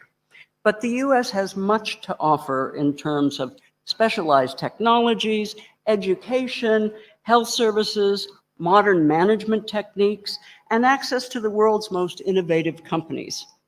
These are major selling points in great power competition. In addition, the US has its extensive alliance network, and that gives it global economic and military reach and convening power among nations. I have heard a lot of criticism in the last few days. I came last Saturday, so I've been talking to friends. So I've heard a lot of criticism of US policy. But I would argue that no one should count the US out. We still have remarkable reserves of creativity and energy to offer solutions to global problems. And I think in the future, you will see more of that from the US. There's a lot of churning within the foreign policy space, but also among people throughout the country, that the US needs a more constructive approach where they listen as much as they act. And I would say specifically that the US and other Western donors need to revise their aid strategies to be more in line with local priorities. The Chinese, with all respect, they show up, they sell cheaper and reliable enough products and build infrastructure that local leaders want.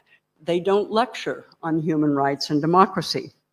US aid, by contrast, spends most of its money on US vendors and US consultants, and so does the World Bank. They focus on conditionality, democracy promotion, humanitarian aid for the poorest people, and of course, onerous paperwork. Local leaders want projects that create jobs and appeal to people who vote. So I think Western donors, the US included, need to become more adept at both. Third, the US needs to hone its multilateral development skills. Given the widespread momentum toward multipolarity, however confusing and unsettling it might be, the US needs to be prepared to play competitively in that world. Fourth, commit to reforming multilateral institutions like the UN, the World Bank, the IMF, so that they give appropriate representation to middle powers and developing countries. This is essential if we're to have a rules-based order that is broadly accepted and not perceived to be rigged in favor of the Western powers. I realize this is going to be difficult. It's been tried many times before, but in any case, we need to try, and it could be that we need to create a new institution or look to the G20, be creative in how we do this, but it needs to be done. Number 5, reinvest in peacemaking. The proliferation of conflicts has overwhelmed international institutions and led to a tendency to manage and contain conflicts rather than resolving them. A good example of this, of course, is in the Middle East, where there's been no active peace process for more than 2 decades. We began to think, well, just maybe these Abraham Accords, which were going to link Israel with the rich Gulf countries, was a viable alternative. And tragically, Gaza has dramatically proved that that is simply not so. So the US, as a major power, should support a return to old-fashioned mediation involving all relevant stakeholders, including civil society and the private sector. Number 6, recognize that voice is more important than the form of government. We used to think that elections made a democracy and that everybody wanted elections. But we now know that how well a government functions and delivers to its people is more important. And people's experiences vary. Not everyone is desperate for an electoral democracy, but there is a universal desire to have a voice in how one is governed, whether it's through a village elder or an elected parliamentarian. So the key is to understand how any given culture best gives voice to its population at various stages of development. Finally, the US should continue Biden's wise new policy of calibrated de-escalation with China. China is indeed, for the US, a challenging competitor and a potential threat to our interests and to the interests of US friends and allies. But that is even more reason to look for areas of convergence as we build our deterrence. In short, the US should return to the compete, cooperate, and contest mantra that you heard so often a few years ago. Fortunately, both sides seem ready for this. The process of finding a new strategic equilibrium has already started with the visit of cabinet secretaries like Janet Yellen, Secretary Blinken, and the governor of California. And hopefully the meeting today between President Biden and President Xi will open even more doors.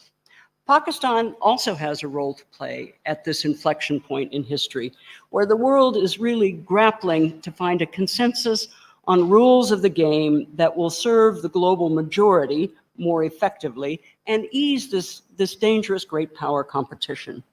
As the second largest Muslim country with a strong military and enormous economic potential, not to mention a very effective diplomatic service, Pakistan can help to bring disparate parties together. But first, Pakistan needs to resolve the issue of who's running the country now.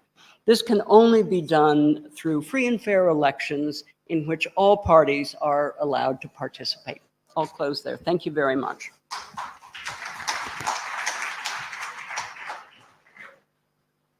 As usual, Ambassador has raised a lot of questions. I'll try to capture some of them here. Perhaps the comment on it, it would be that Taliban too, so to say, has completely collapsed. There is no Taliban too. There's only one Taliban.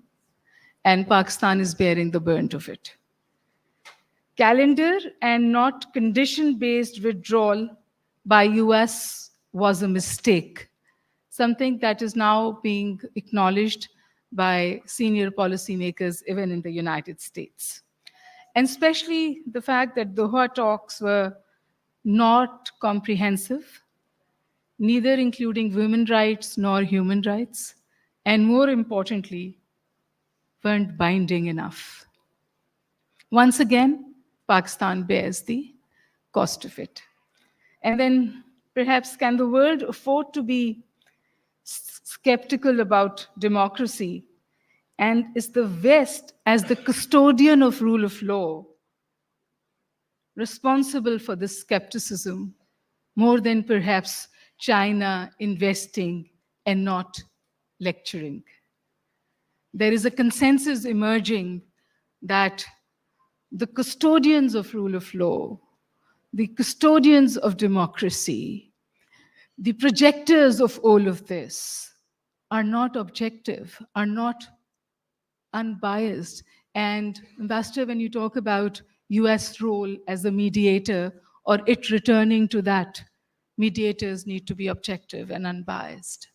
And last but not least, I think US should return to its soft power profile that was far more stronger than what it projects. Today, those are my views. Of course, we'll open the Q&A session after this. But before that, I have a very eminent speaker from China, Mr. Qin Tian, Deputy Director and Associate Professor of Institute of Middle Eastern Studies, China Institute of Contemporary International Relations. Sir, the floor is yours.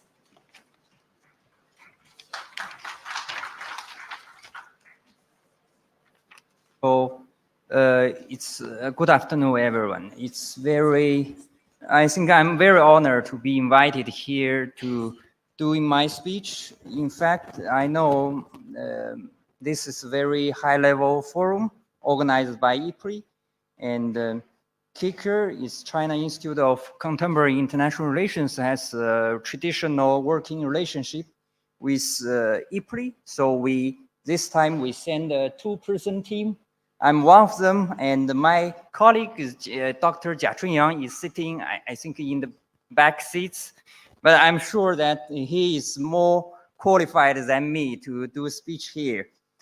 And for me personally, I think I have, this is the first time I'm coming to Pakistan, but I have a feeling of linkage between me and Pakistan, because in KICR, I'm responsible for Middle East studies and especially for Iran. So I remember that 40 or 50 years ago, you know, when China is trying to establish formal diplomatic relations with Iran. So I think the documents between China and Iran is signed in Islamabad by the ambassador of China here and the Iranian ambassador here. So I think there is really very kind of linkage between Middle East, Pakistan, and China.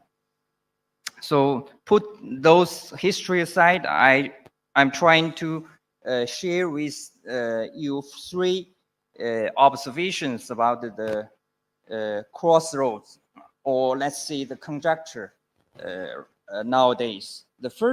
I think the first characteristic is the big power competition is still continue to expand, both in the depth and scope. For the Chinese people, I think the so-called big power rivalry or competition began with the Trump administration, and from then on, gradually international relations are entering an era of great power competition, and from when the Biden administration came to power, I think the United States has identified Russia as the most urgent threat to United States, and China as the most severe challenge to United States. The United States increasingly views China-US relation from the perspective of zero-sum competition. The United States also work with its allies to contain China. The competition occur not only at the strategic or security level, it also occurred at the economic field. as the United States intensifies its policy of decoupling or de-risking, there has been a certain degree interruption of global industrial and supply chains. So it seems that gradually a pattern of two camps or two economies is emerging in this world. Just a small example from my personal experience. You know, if you are a foreigner, you come to China, Beijing right now. If you don't switch to the Chinese edition of APP for example, for calling a taxi, for payment, you cannot very easily live in China. And for the Chinese people, right now, I came to Pakistan or other foreign countries, if I don't switch from my Chinese telephone to a new telephone that use Google or other services, I can very easily to call taxi in the international stage. That's an effect of decoupling and de-risking policy. So to define it more accurately, I think in the future, it may be three camps: the US and its allies in the China, or whatever you call it, Russia or China, and the global South, three camps. So how did the Middle East fit into this picture?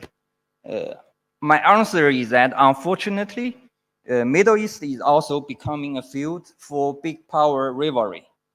The example is that, as my American colleague has mentioned, that the United States in recent years has promoted so-called Israeli and Arabic countries, the normalization of relation between Israeli and Arabic countries. Based on that, United States established the I2U2 mechanism composed by United States, Israel, UAE, and India. US also launched the so-called India, Middle East, Europe Economic Corridor, EMEC, considering that China has also promoting Belt and Road Initiative in Middle East, and we are also helping Saudi and Iran to reestablish their formal diplomatic relation. So it seems that United States and China's competition is expanding to Middle East. The second observation is that I think the danger of regional or localized conflict is hovering around us. As the United States withdraws its combat troops from Iraq and Afghanistan. In the past decade, it seems that the US-dominated regional war has ended, but the reality is much more complex. In the past 3 or 4 years, the regional or localized conflicts or even wars are becoming more and more frequent, like a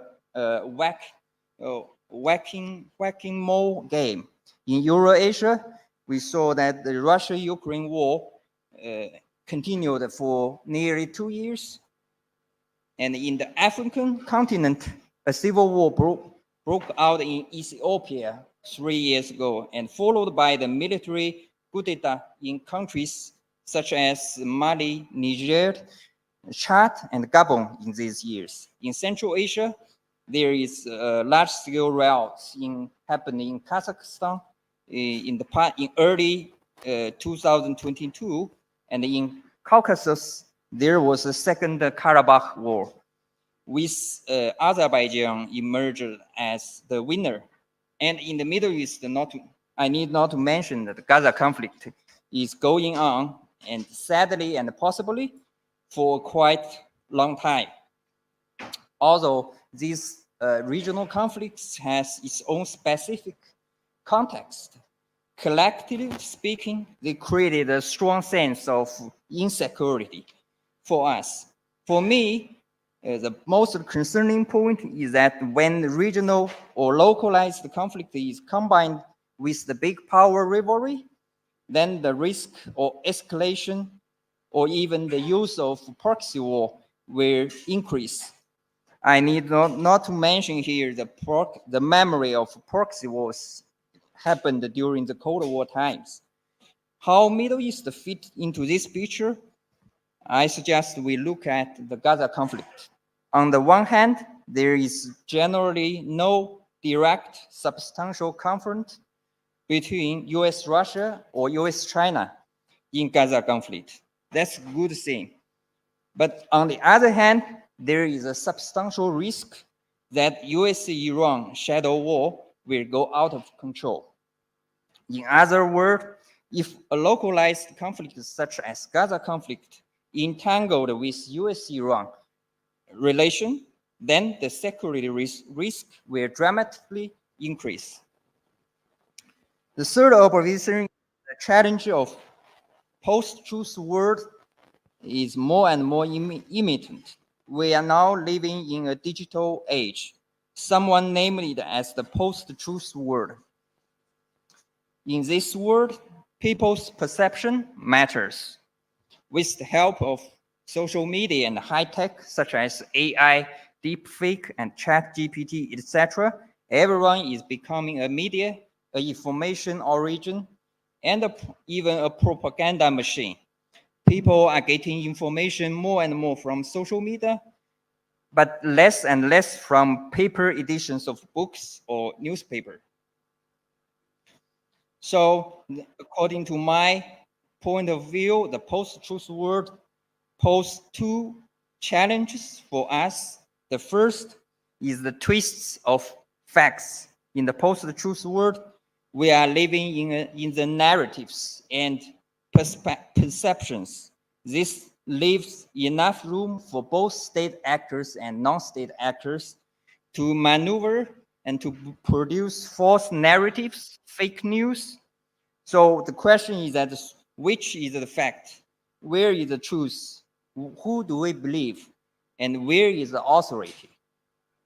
The second challenge for us, I think, is the polarization of the global society.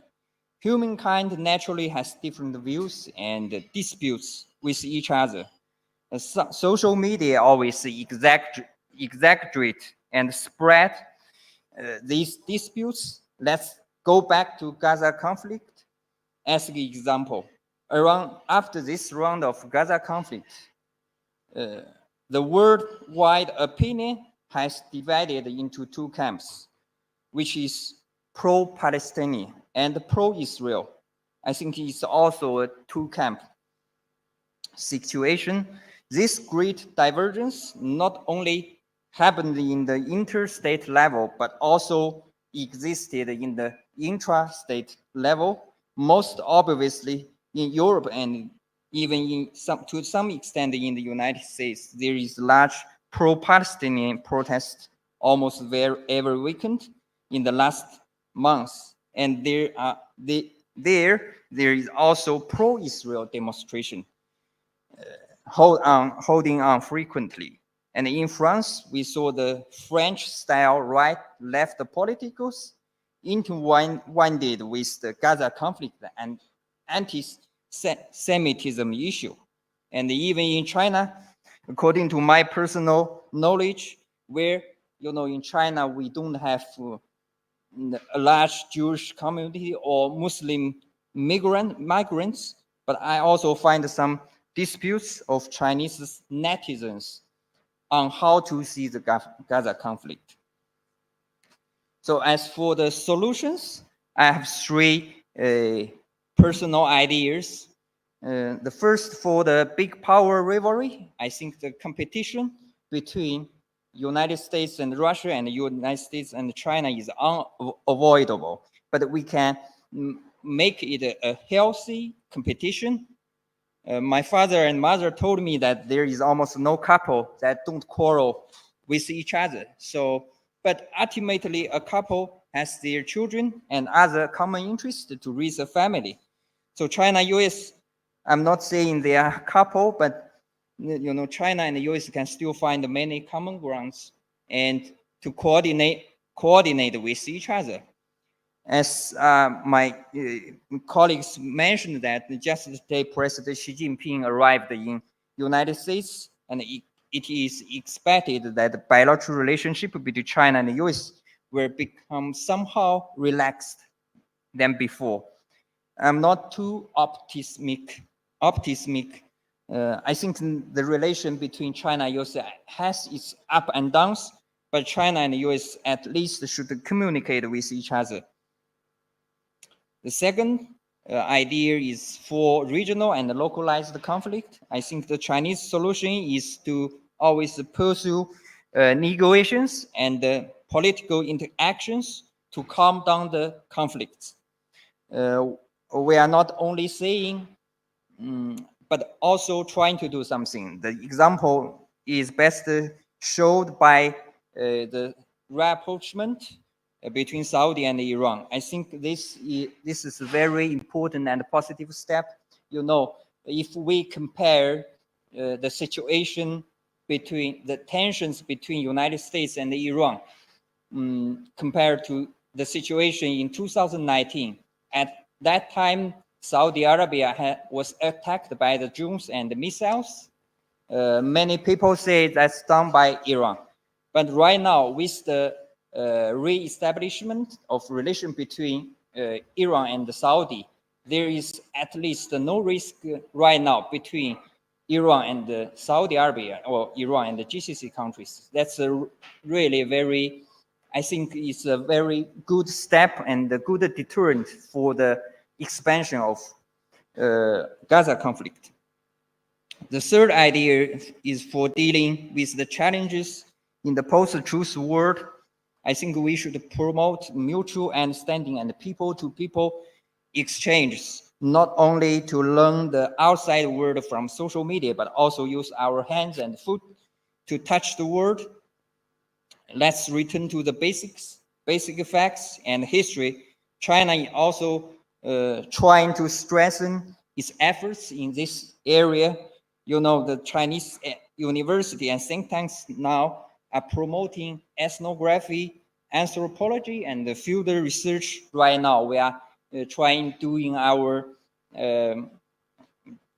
raise a lot of PhD students in these fields. I think that's also a responsibility for think tanks and university and scholars.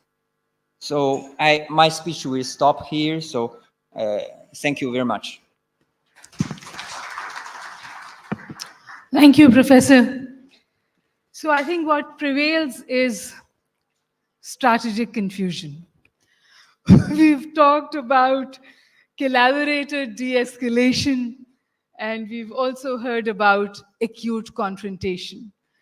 But I think the most important takeaway is that we hope and pray that sanity will prevail. And Middle East is not where confrontations will grow, but cooperation will happen to save humanity.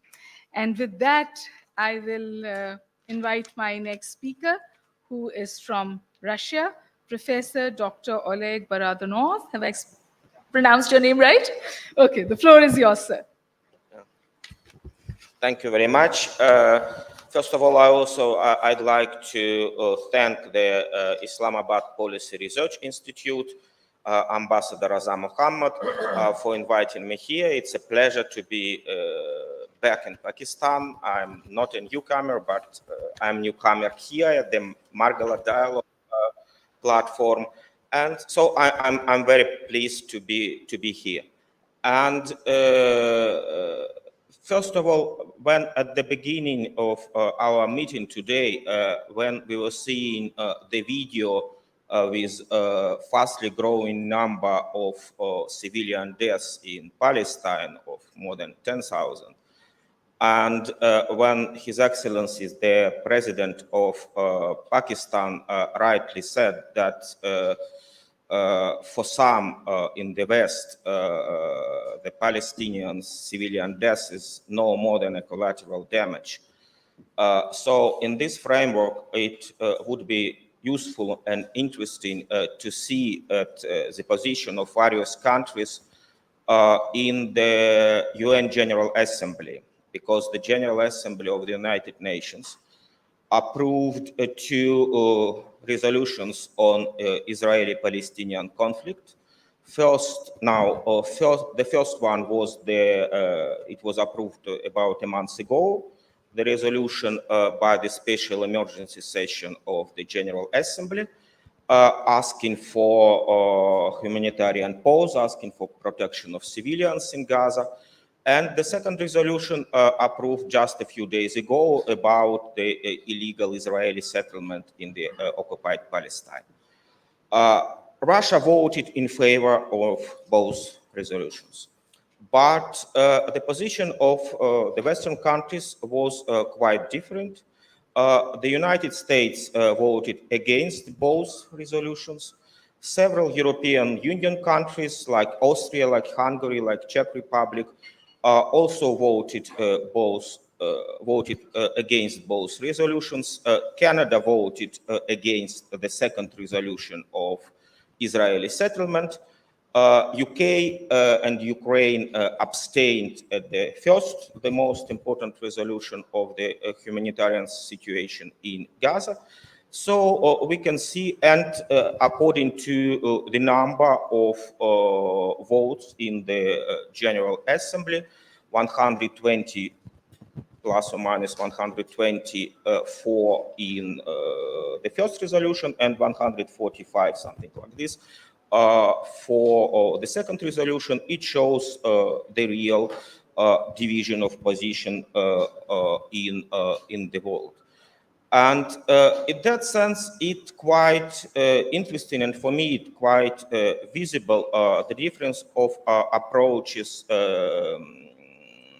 of the West, or at least of some Western governments, to conflicts. Because the Western governments now are blaming Russia for whatever we are doing.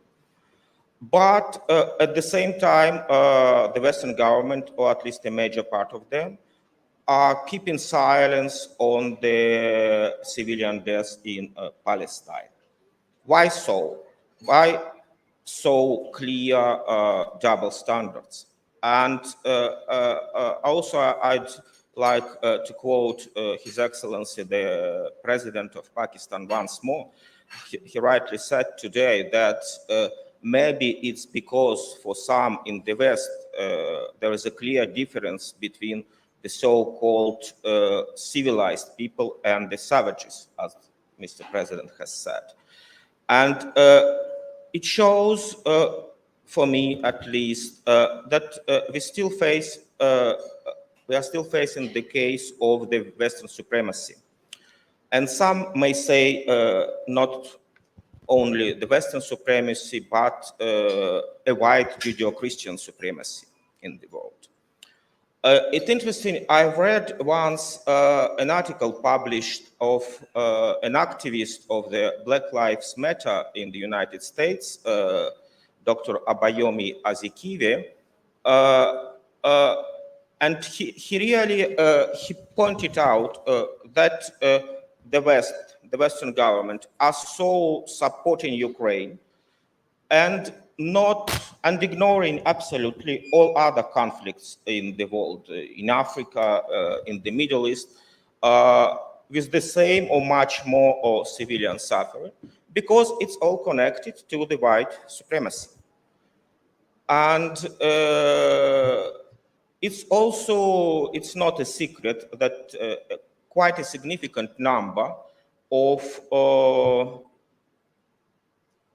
ultra-right people from Western countries, from the European countries, from US and Canada as well, are now fighting on the Ukrainian side at the front line. You can name them volunteers, you can name them soldiers of fortune. It's not the question of naming, but there were already some articles observing it, that if you check their social media, if you check their pages in the social media, that you can see that the majority of them are absolutely ultra-right, that they are in their previous posts, blog posts before coming to the Ukrainian front, they were strongly against migrants, they were strongly against Muslims, and they were properly for white supremacy. And now you can think about the cause for which such kind of people are fighting in Ukraine. But the question is not that, because I just like to stress this division between the civilized people and the savages. And the tragedy of the civilized people should be considered with sharp criticism, with help, with anything else. But the civilian tragedy of the savages should be ignored, or could be ignored.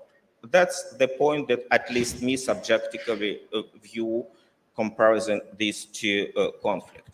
And it was, for me, to some extent, a surprise when immediately after the start the war in Ukraine, there were so many applications from various non-Western countries to join the BRICS organizations, because previously there was almost nobody wanted to join BRICS. There was this club, let's say, this forum of 5 countries, but and some forms of BRICS Plus, but nothing more. But starting from February, March 22, there was a growing amount of applications. And now the government of South Africa, who is the current chair of the BRICS, announced that there were about 40 applications to join the BRICS. And now we've seen that 6 new countries are invited to join from January next year. And 4 of them are Muslim countries of the larger Middle East region, Egypt, Saudi Arabia, United Arab Emirates, and Iran, plus Argentina and Ethiopia. So I said it was, from one point of view, a surprise seeing such an interest to the BRICS now. But from another point of view, from that context that I was saying about previously, it's clearly not a surprise. It's purely logical that we have a sharp division between the West and non-West. It's not only between the West and Russia.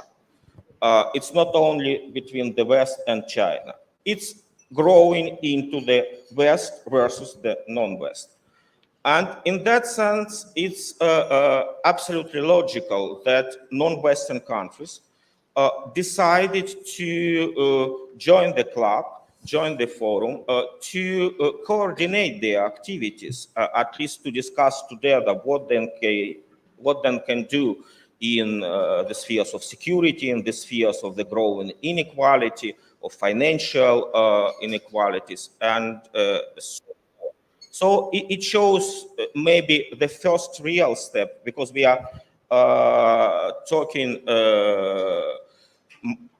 many times about multipolarity, and that's all true. But now we can see the first real step of maybe not multipolarity as we considered it previously, but the consolidation of non-Western countries towards common global problems and challenges, and so on. And exactly, just concluding, exactly in this context that we see in Russia the development of our bilateral relations in Pakistan. Because Russia welcomed when Pakistan joined the Shanghai Cooperation Organization. And in the partnership within this organization, many interesting projects of common interests has started. Both Pakistan and Russia actively and interestedly participate in the initiative One Belt, One Road, promoted by China. So there is a growing interest, and there are only 2 things that that I must say, and we must say, that first of all, it's absolutely clear that the relations between Pakistan and Russia are not aimed against any third country, because we see quite a strong jealousy in several countries or in several countries about the development of relations between Russia and Pakistan. It's not a point, it's not rational for me to, for such a jealousy. We are both partners in the Shanghai Cooperation Organizations, and our partnership is purely logical. And the second point that I want to stress that, and it was officially said several times by our foreign ministry, by our official speakers, that Russia is ready to cooperate with any government elected by the Pakistani people. There were some trends in the media, both here and in Russia, that maybe some Pakistani leaders were more in favor to Russia, and some Pakistani leaders were less in favor to Russia. I wouldn't name anybody, but I think that the audience understands me. But it's not the case. We are ready to, and we are open to cooperate with any government. We don't want to interfere into the Pakistani domestic affairs. And in that sense, let me just hope that our bilateral relations will continue on this neutral and mutually basis. Thanks. Yes, thank you. Thank you so much, Professor. Black lives matter, absolutely yes, but all lives matter. Palestinian lives matter, Kashmiri lives matter, Israeli lives matter. Every single life is important, and nobody in this civilized world should have the license to eliminate life. Having said this, it's more about being on the right side of history, on the right side of law, and if we are moving towards a world which is West against the rest, is that a recipe for peace? Is that a recipe for progress? Should we not move on, especially when we live in a world where we see a crisscross of geoeconomics and geopolitics? We've spoken about environment and epidemics this morning. Is decoupling an option in a situation and the dilemmas the world faces today? I think those are questions that we need to answer. The floor is now open for question and answers. We'll be very happy to take questions. One last thing, Pakistan's point of view is as per the Qaid's view. We want good relations with all our neighbors and beyond. Yes. Do we have somebody doing the mic? Yeah, one mic is there. Okay, thank you. Assalamu alaikum. I am Fazia Bangash, student of Politics and IR from International Islamic University. My question is from Madam Ambassador. How the globalization bring negative impacts? And secondly, could we resolve the current Israeli-Palestine conflict diplomatically? The US always talk about human rights, freedom of speech. Then why US supporting the genocide of Palestinians or other invasion and wars? Is this not the violation of human rights? Thank you. The panel to respond. Go ahead. Do you believe that the democratic system in USA question directed to? Has failed to address the social and political issues and potential to conquest the implication might be arise the perceived shortcomings, and USA has failed to political polarization? Okay, thank you. I assume that question is to you, Ambassador. Okay, one more question and then we'll ask the panel to respond. Okay, Ambassador, would you like to respond? Please go ahead. I have a question, sorry. I'm here. Yes, my question is to the American ambassador.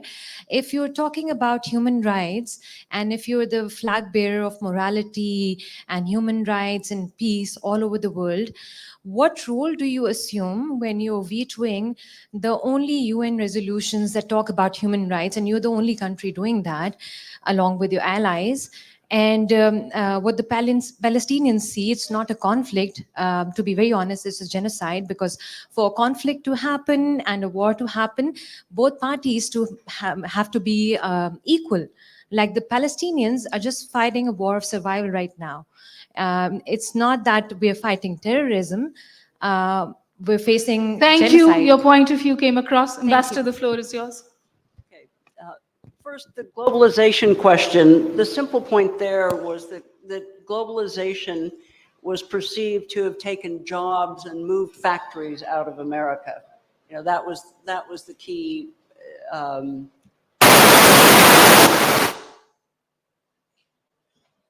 That was the key complaint of many people, and that was President Trump's talking point. On the whole Gaza situation, which I think is, you know, we all agree is horrific on all fronts. I can explain what the US policy is. It's not my policy, but the US priorities have been the hostages, humanitarian aid, and preventing a wider war. That is what the US has focused all its efforts on. But I think a very interesting point is that in recent days, you've heard President Biden speak about the need for a two-state solution. And this really is a signal that the US intends to return to exactly what I was talking about, which was, you know, peacemaking rather than just muddling through or managing conflicts. The conflict management attitude has been very popular in recent decades in the US, but I think Biden, whether he really intended or not, has now put the US squarely behind, not necessarily in the mediator's seat, but behind the idea that there needs to be finally a resolution of the Palestinian-Israeli It's encouraging to know that US is now once again talking about two-state solutions. But Ambassador, humanitarian pause and not ceasefire is making the atrocities tolerable. That's how it's largely. Anyways, do we have more questions? Okay, I see some people behind the camera. And these questions are coming largely from students, which is encouraging. Assalamu alaikum ji, my name is Malaika, and yeah, go ahead. Can you hear me? Okay. So my question, I wanted to ask about human rights in Palestine, but you know, my fellows, they have already asked these questions. So my question would be a joint question to Senator Mushahid Hussain and a representative of China. So China's role in re-establishing the relationship between Saudis and Iran, I think it's a significant achievement for our regional security and peace. So can China play a role in bringing India and Pakistan together to resolve or at least to discuss the conflict in Kashmir? I just want to know both of you, your opinion. So Senator and Professor, over to you. Okay. I think that what China did in the Middle East was quite historic, because this Iran-Saudi rapprochement, which China acted as a bridge between these two countries.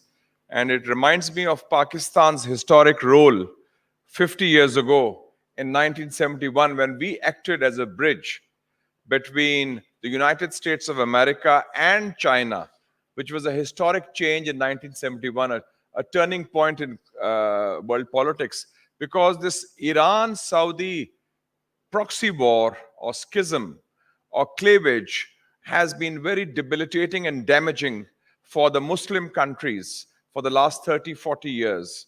And we have seen negative consequences of that, even in Pakistan, Afghanistan, Yemen, Lebanon, Bahrain, Syria, Iraq. So I think that that is a key element, and that shows that China now has the capacity to play a role in an area which was largely seen in the past as an American turf, Middle East. And unfortunately, the American legacy was the opposite, because it brought a lot of conflicts, confrontation, and wars. Regarding Pakistan-India relations, I think that will be difficult, because India has now placed itself firmly in the American camp. one of the closest allies of America in Asia, I would say India, Japan, South Korea, and the Philippines are allies of America in the new Cold War against China. And the Americans are also using the Indians against China as a sort of a counterweight, although India is actually 20 years behind China in terms of economic development. So, and India's own role is similar to Israel's role as an occupying power, as a hegemonic power, as an expansionist power, which is occupying Kashmir, and Israel is occupying Palestine, contrary to the United Nations resolutions. So I think that is not possible, but a new element has happened after the Indian annexation of occupied Kashmir on August 5, 2019. And immediately after that, they also talked of taking over, as you know, Gilgit-Baltistan, Muzaffarabad, and Aksai Chin, which is part of China. So China, I think, willy-nilly is now a de facto party to the Kashmir dispute also.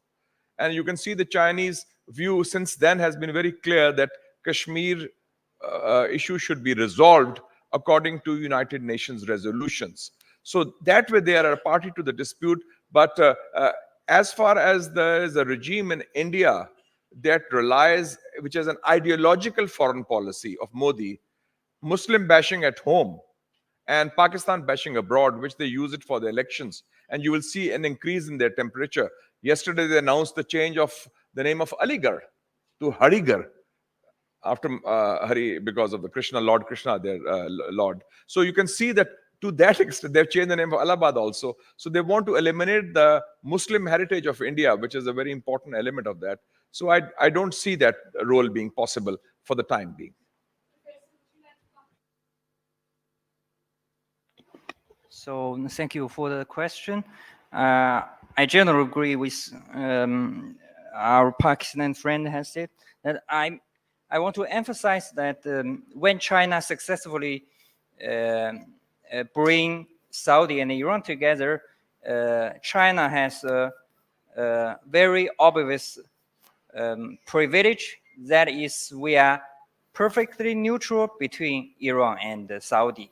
We have very good strategic coordination with Iran, but we also have Saudi provided the largest amount of crude oil for China. So China has maintained a very well balance between Saudi and Iran. So we can play a neutral and mediating role. But for the other conflicts, whether it's India-Pakistan disputes, whether it's Israeli-Palestinian issue, China is not that perfectly neutral between these two parts. For example, in Israel and Palestine issue, China is trying to maintain balance between Palestinian and Israel. But as this Gaza conflict shows that Israel is complaining that China didn't condemn Hamas, China didn't condemn the terrorist attack. So China is seen by I think Israel and to some extent the Western world as pro-Palestinian. And for Iran, for India and Pakistan disputes, I think China is seen by the world as pro-Pakistan because our strategic cooperation, and India will not believe China as playing a mediating role in this dispute. So that's the practical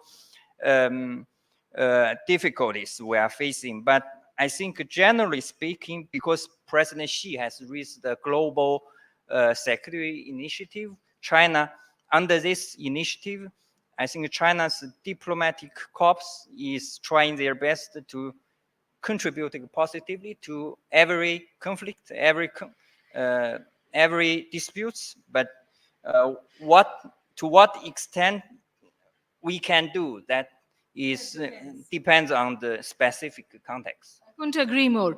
Any more questions? I see a couple of hands being raised.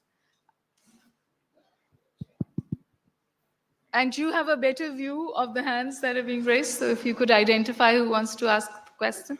We have somebody in the second row. Yes. Hello, Assalamu alaikum. My question is to the US ambassador. Ma'am, you recently said that, you support the two-state solution. But we have seen practically otherwise.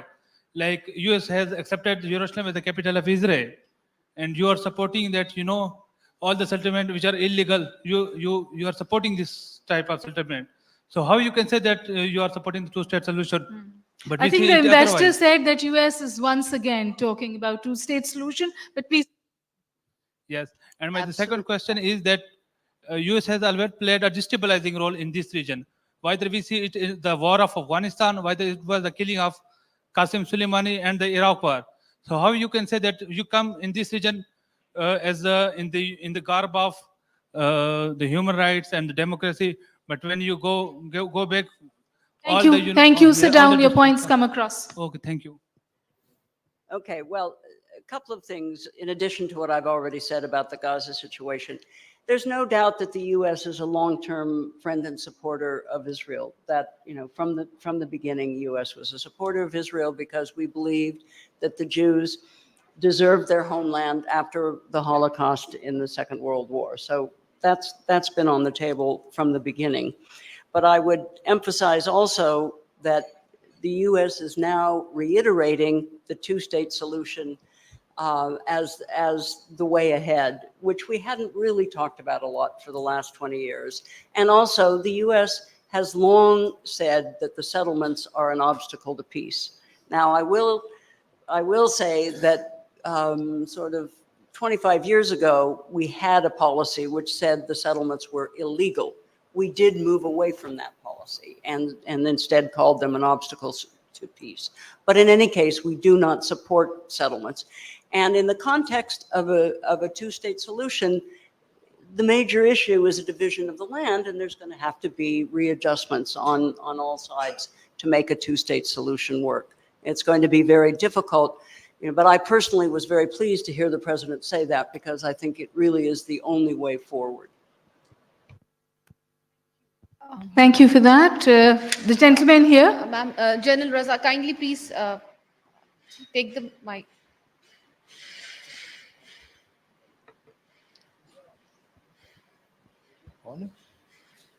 General Reza, please. The one who's sitting on the third row.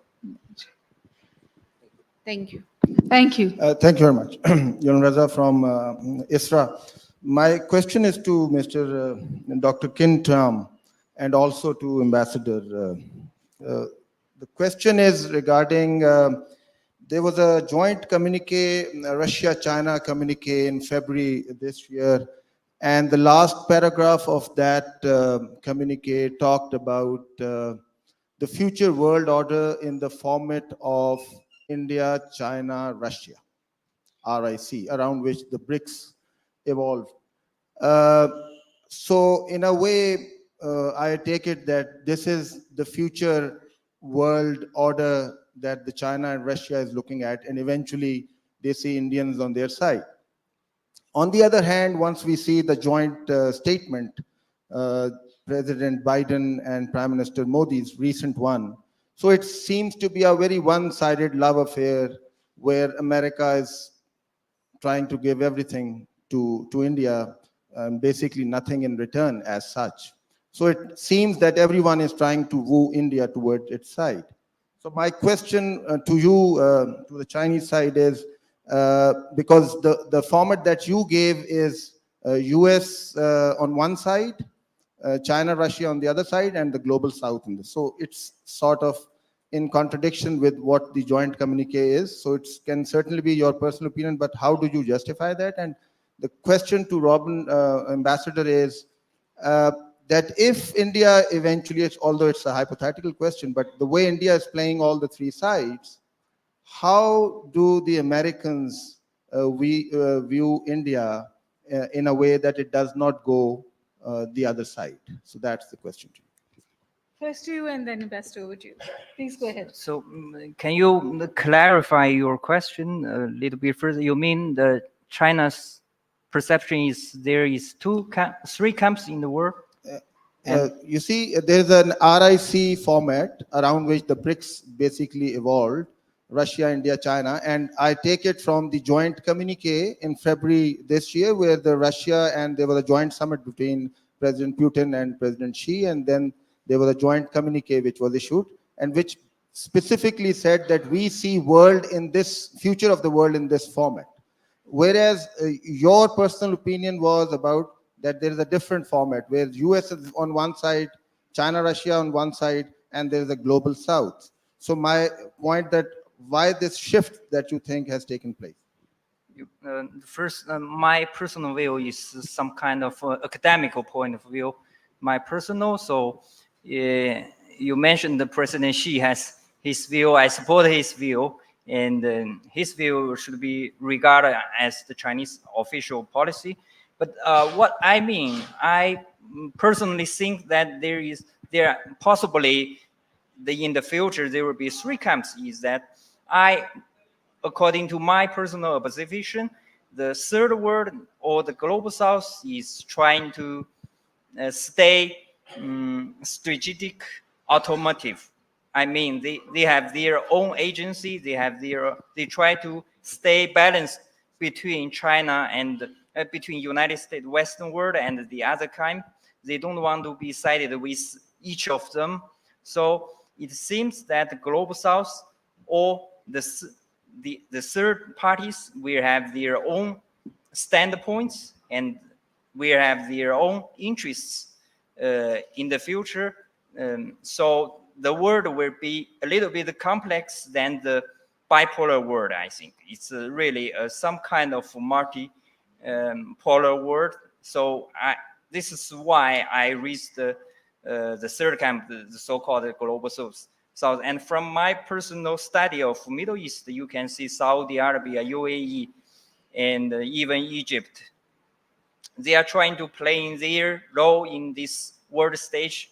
As you maybe know that the UAE is going to hold the COP28. So it's very, the countries there want to play some kind of leading role in different aspects of the world situation. So that's a little bit different that they choose the one side of the two. So that's my. Ambassador, how would you like? There's no doubt that the motive of the US to accelerate the development of its relationship with India was based on the view that India could be a counterweight to China. This was the whole justification in the mid-2000s for the nuclear agreement with India. That was very controversial here, I realize, but that was what the motive was. But it seems to me that India is not going to totally cooperate in this. India values strategic autonomy. It doesn't want to be in one camp or the other. And it seems to me that many of the BRICS and so on, emerging countries that have moved beyond middle power status also don't want to be attached to one camp or another. And that's why I think we really are headed towards a multipolar world with, half a dozen major poles and then other countries associating and maybe switching now and then according to their interests. But I don't think, I think India wants to be a pole in and of itself. Thank you.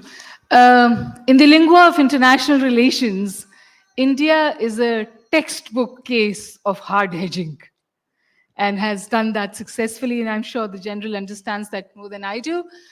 More questions? Yes, ma'am. We can take like two questions, one from that side, Mr. Usman Chauhan. I see a couple of hands. Yeah.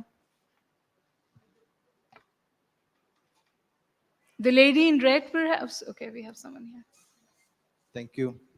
Thank you very much. My question is to the gentleman, our honorable speaker from Russia, about your perception of the use of economic warfare since 2022 against Russia.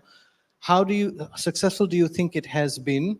And what do you think the impact means for the global economy when things like the dollar and the international banking system can be weaponized? And what sorts of discussions about this have happened on your forum? Thank you.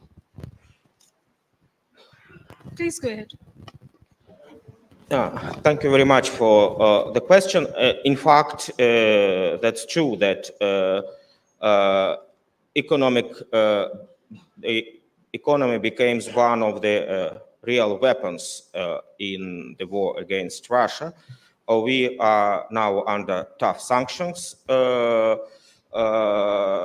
I've seen some studies that there are the number of American, European, British, Canadian, Australian sanctions against Russia is numbering more than 10,000.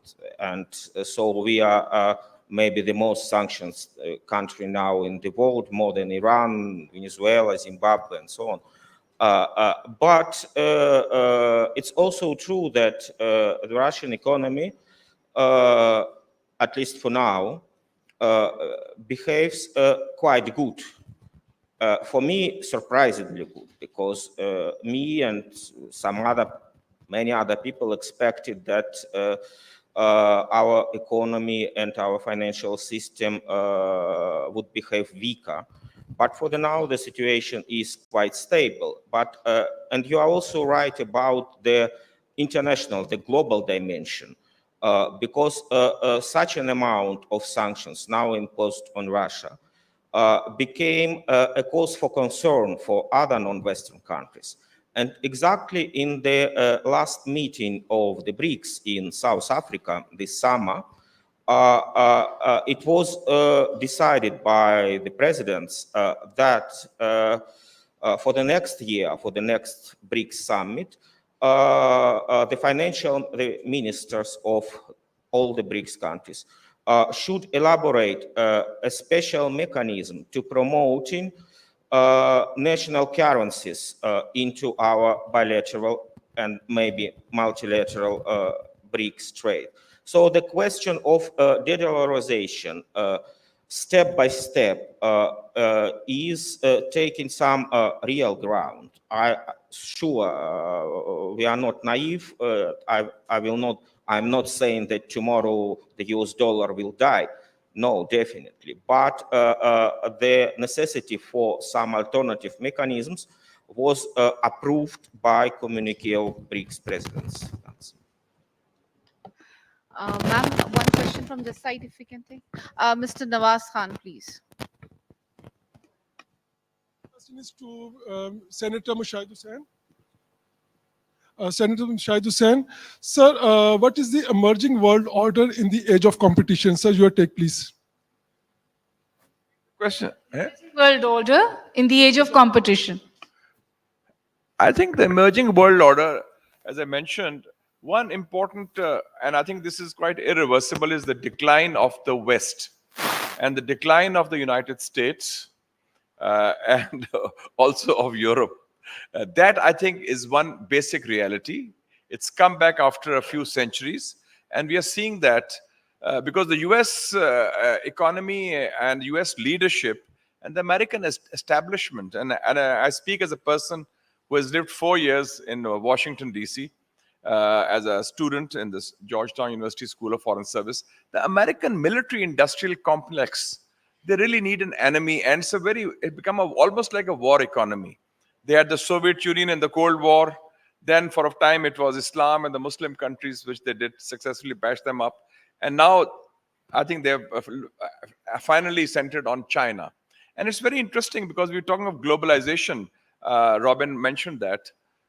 The US was the biggest exponent of globalization, free trade, open economies. And now the roles have been reversed because of the China challenge. China is moving further, expanding more in terms of science and technology, and especially in economy. And I'd just like to refer you to a study which I just saw recently of the Harvard University, Professor Graham Allison. You might have seen it. It's called the Great Tech War, China versus the United States. It's 52 pages. You can find it on the Google. And it says that China is overtaking the United States in high-tech areas, 5G, cloud computing, artificial intelligence, robotics. So that is where, for the first time, a non-Western, a non-white country is taking on the mighty West, which is also in decline. So that is one element in that. the competition, I don't see a war coming between China and the United States. The US propaganda is quite effective. They have used the war in Ukraine to link with Taiwan. And they say, okay, the Russians have invaded Ukraine, and now China is getting ready for Taiwan because they want to scare the Asians into a new Cold War. But I think there are no takers for that. And the US credibility has totally crumbled and collapsed because of the US policies. The US had an opportunity, very historic, when they were the sole superpower after the collapse of the Soviet Union. They could have solved the Middle East issue. They could have solved the Kashmir issue. They could have solved other festering issues because that time the US clout, the US role, the US ability to influence events was far greater than any country. But no, the US just wanted to have the hegemony and not play by rules of the game, or the rules which they talk about, they themselves are the biggest violators of that. Frankly, the US, in terms of human rights violations, other violations, violations against the sovereignty of other countries, more than any other country. And even I feel that in the Ukraine war, the US trapped Putin into it because the expansion of NATO was unacceptable in those areas. And now they talked of Asian NATO also. So basically, one element is this change in the balance of power, the rise of Asia, the rise of the global south. And you can see that on whether it's Ukraine war, whether it's Gaza, whether other areas, even the closest allies of the United States have ditched them. Even Saudi Arabia, UAE, Turkey. Turkey is part of NATO. They've gone. And of course, Pakistan has already taken other positions. We are close friends of China, and we do not accept the US dictate on that issue. So given that context, the competition that the US now is trying is a losing battle. They cannot compete with China. They have to cooperate with China. And I think that Biden is now realizing that perhaps the tide is turning against the West and the United States. And that's why I think today's summit is a good positive development. And frankly, what China is doing, what the global South is doing, is to be on the right side of history. So I see a competition there, but I also see the competition will not take on the element of a conflict. Finally, I'd like to say on the conflict issue, because people talk of a war, again, a Harvard study has come out in last December. Professor Graham Allison, he gave 5 war scenarios. Harvard University. China-America war over Taiwan. And in all 5 scenarios of Harvard University, America loses the war against China. And as you know, America has never won a land war in Asia. Korea, Vietnam, Laos, Cambodia, Afghanistan, they've either it was a stalemate or they lost it badly. So I think that this is the law of nature. This is the rule of history. And I think hopefully the US will have better leadership. What I find unfortunate in the United States is that the lack of divergence from the officially stated truth is not there. There are think tanks in Washington. But once the line is taken by a Washington establishment and the military, everybody falls in line, whether it's the media, whether it's the academia, whether it's others. But I salute Western public opinion, the Jews of New York, the Jews of Washington, the people in London, Berlin. They are against the regimes of their own establishment. They have risen up.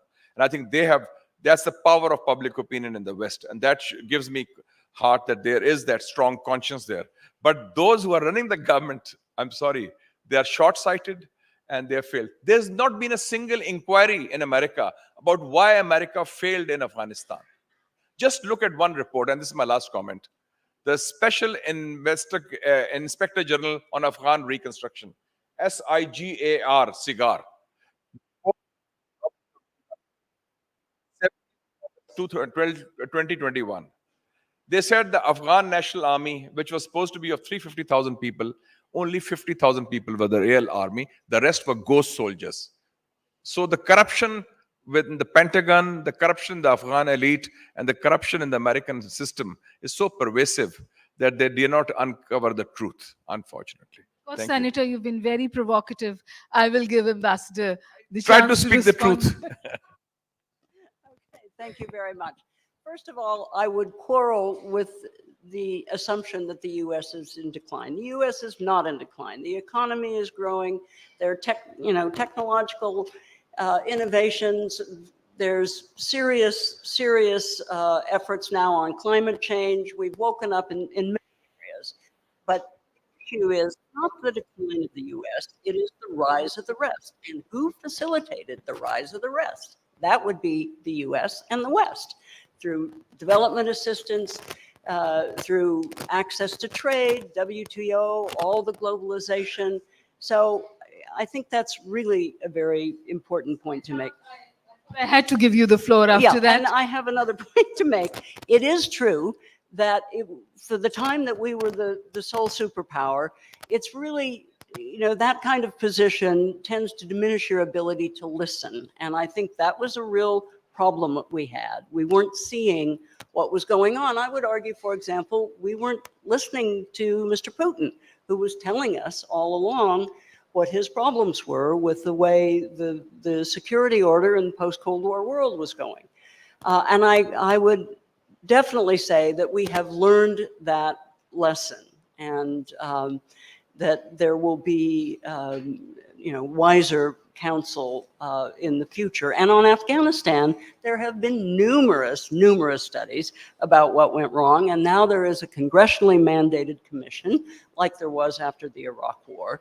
It will take some time, it will take a couple of years, but there's serious consideration of what went wrong. I mean, my own view is that it isn't that complicated, but still it needs to be studied in depth, and it is being. We all look forward to a listening America. Ma'am, one question from this. We can only take one first. Yeah. And So, I'll let you do the one. so Mike is there with him. Yeah, thank you. What an enlightened panel, and it is really a treat to listen to all of you and the diverse opinion which is coming. I am Major General Inamul Haq, retired. I write for Daily Express Tribune and the weekly column, and I did a series on the collapse of the One National Defense and Security Forces failure. And I would agree with Robin Raphael, the United States had taken extensive investigation into the failure of the One National Security Forces.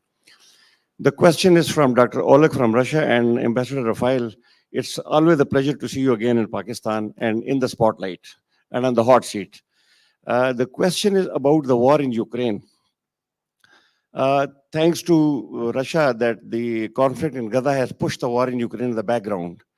But my question is, how do you see the conflict evolving militarily in the next 1 year or so? What is going to happen to that war? The question is from you also, and Ambassador Raphael, I would like to have your comments on that also. Thank you very much.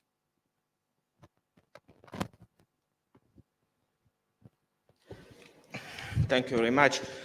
First of all, let me use this opportunity to really thank Madam Ambassador for being really soft on Russia today, because yes, exactly. But whatever are the differences, every peace process, it could be very, very painfully slow, but it could start with at least some signs, maybe not of dialogue, but at least of damage management, and stopping blaming each other incessantly. As to your question, sir, is one scenario that I think nobody wants, that the conflict could be endless, that it could became the second Israel-Palestine conflict, that stopping inflaming once again could be for years and decades. At least for now, if we can see the frontline situation, the current frontline situation, we are in a kind of deadlock.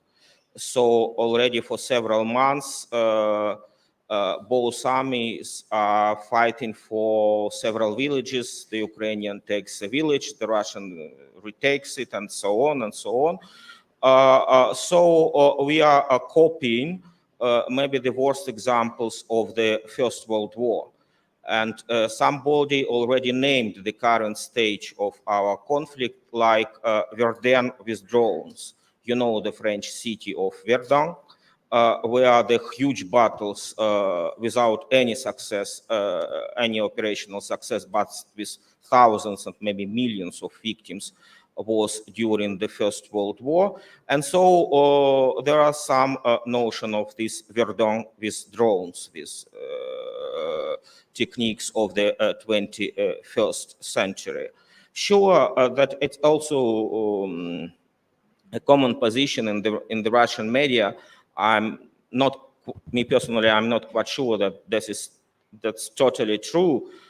But sure, something will depend on the US position, and that somebody could wait for the results of the forthcoming US presidential elections, and who will be the next president of the United States, and which strategy the United States could take.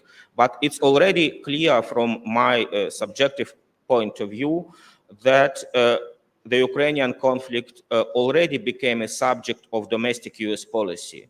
You can see all quarrels between Mr. Trump and President Biden, and quarrels between Republicans and Democrats, the idea of the Democratic Party to connect financing Ukraine with financing Israel. And some Republicans at least don't want to do it, and they want to finance Israel separately from Ukraine. So it's already within the domestic policy in the United States. That I would like to say. Right. We'll have to, all good things must come to an end. So we'll have to close the session now. Senator Mushaid Hussain made a prediction about American elections, but then by default, who comes to power? I leave that to your imagination. Quick comments on a very interesting session. I stand educated. Absolute power at all levels stands diluted, globally, regionally, even nationally. We are moving towards a world that perhaps will be driven by middle powers. So we're actually looking at something very new, which is a middle power driven world. And there's consensus and writings on that. The evolving world environment is not pretty. And my last comment would be that the two biggest violators of UN resolutions are Israel and India. We've seen the repercussions in the Middle East of that. Prime Minister Modi, by the Prime Minister of Israel, was actually advised to Palestinize Kashmir. This is now a very, very dangerous option and would have repercussions for Pakistan. So perhaps what's happening in the Middle East is a wake-up call for the world, but also for this region. Thank you for your time and attention. You've been a wonderful audience. Thank you, Dr. Homa Bakai, and the speakers for an enlightened session. Now I'll call upon President IPRI, Ambassador Dr. Raza Mohammed, to present mementos to our distinguished speakers and forum moderator.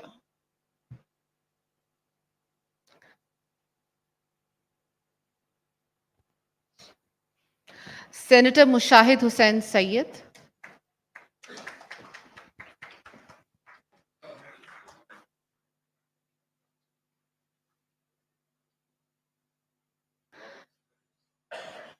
Mr. Chin Tian from Kikar, China.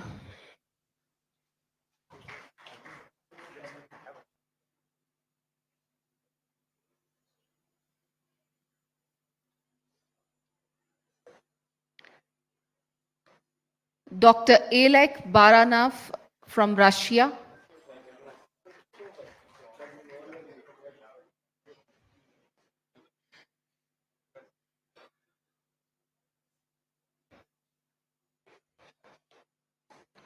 Ambassador Robin Raffel.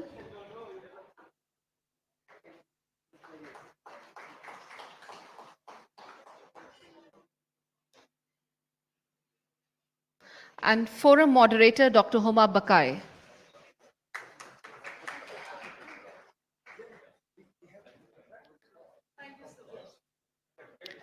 With this, the Forum A concludes. I thank the audience for their participation. Now I request President IPRI, Dr. Homa Bakai, speakers and IPRI staff members for a group photograph on the stage.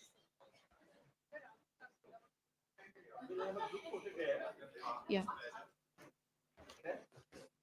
Meanwhile, the audience is requested to remain seated because we are about to start with the Forum B of the Margalla Dialogue.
Check.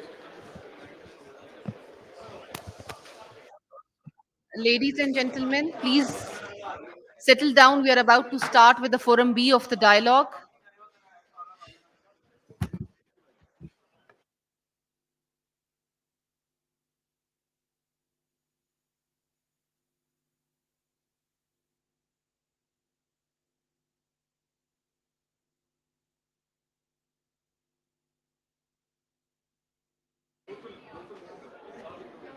Hello श्वासा check भी करते हैं hello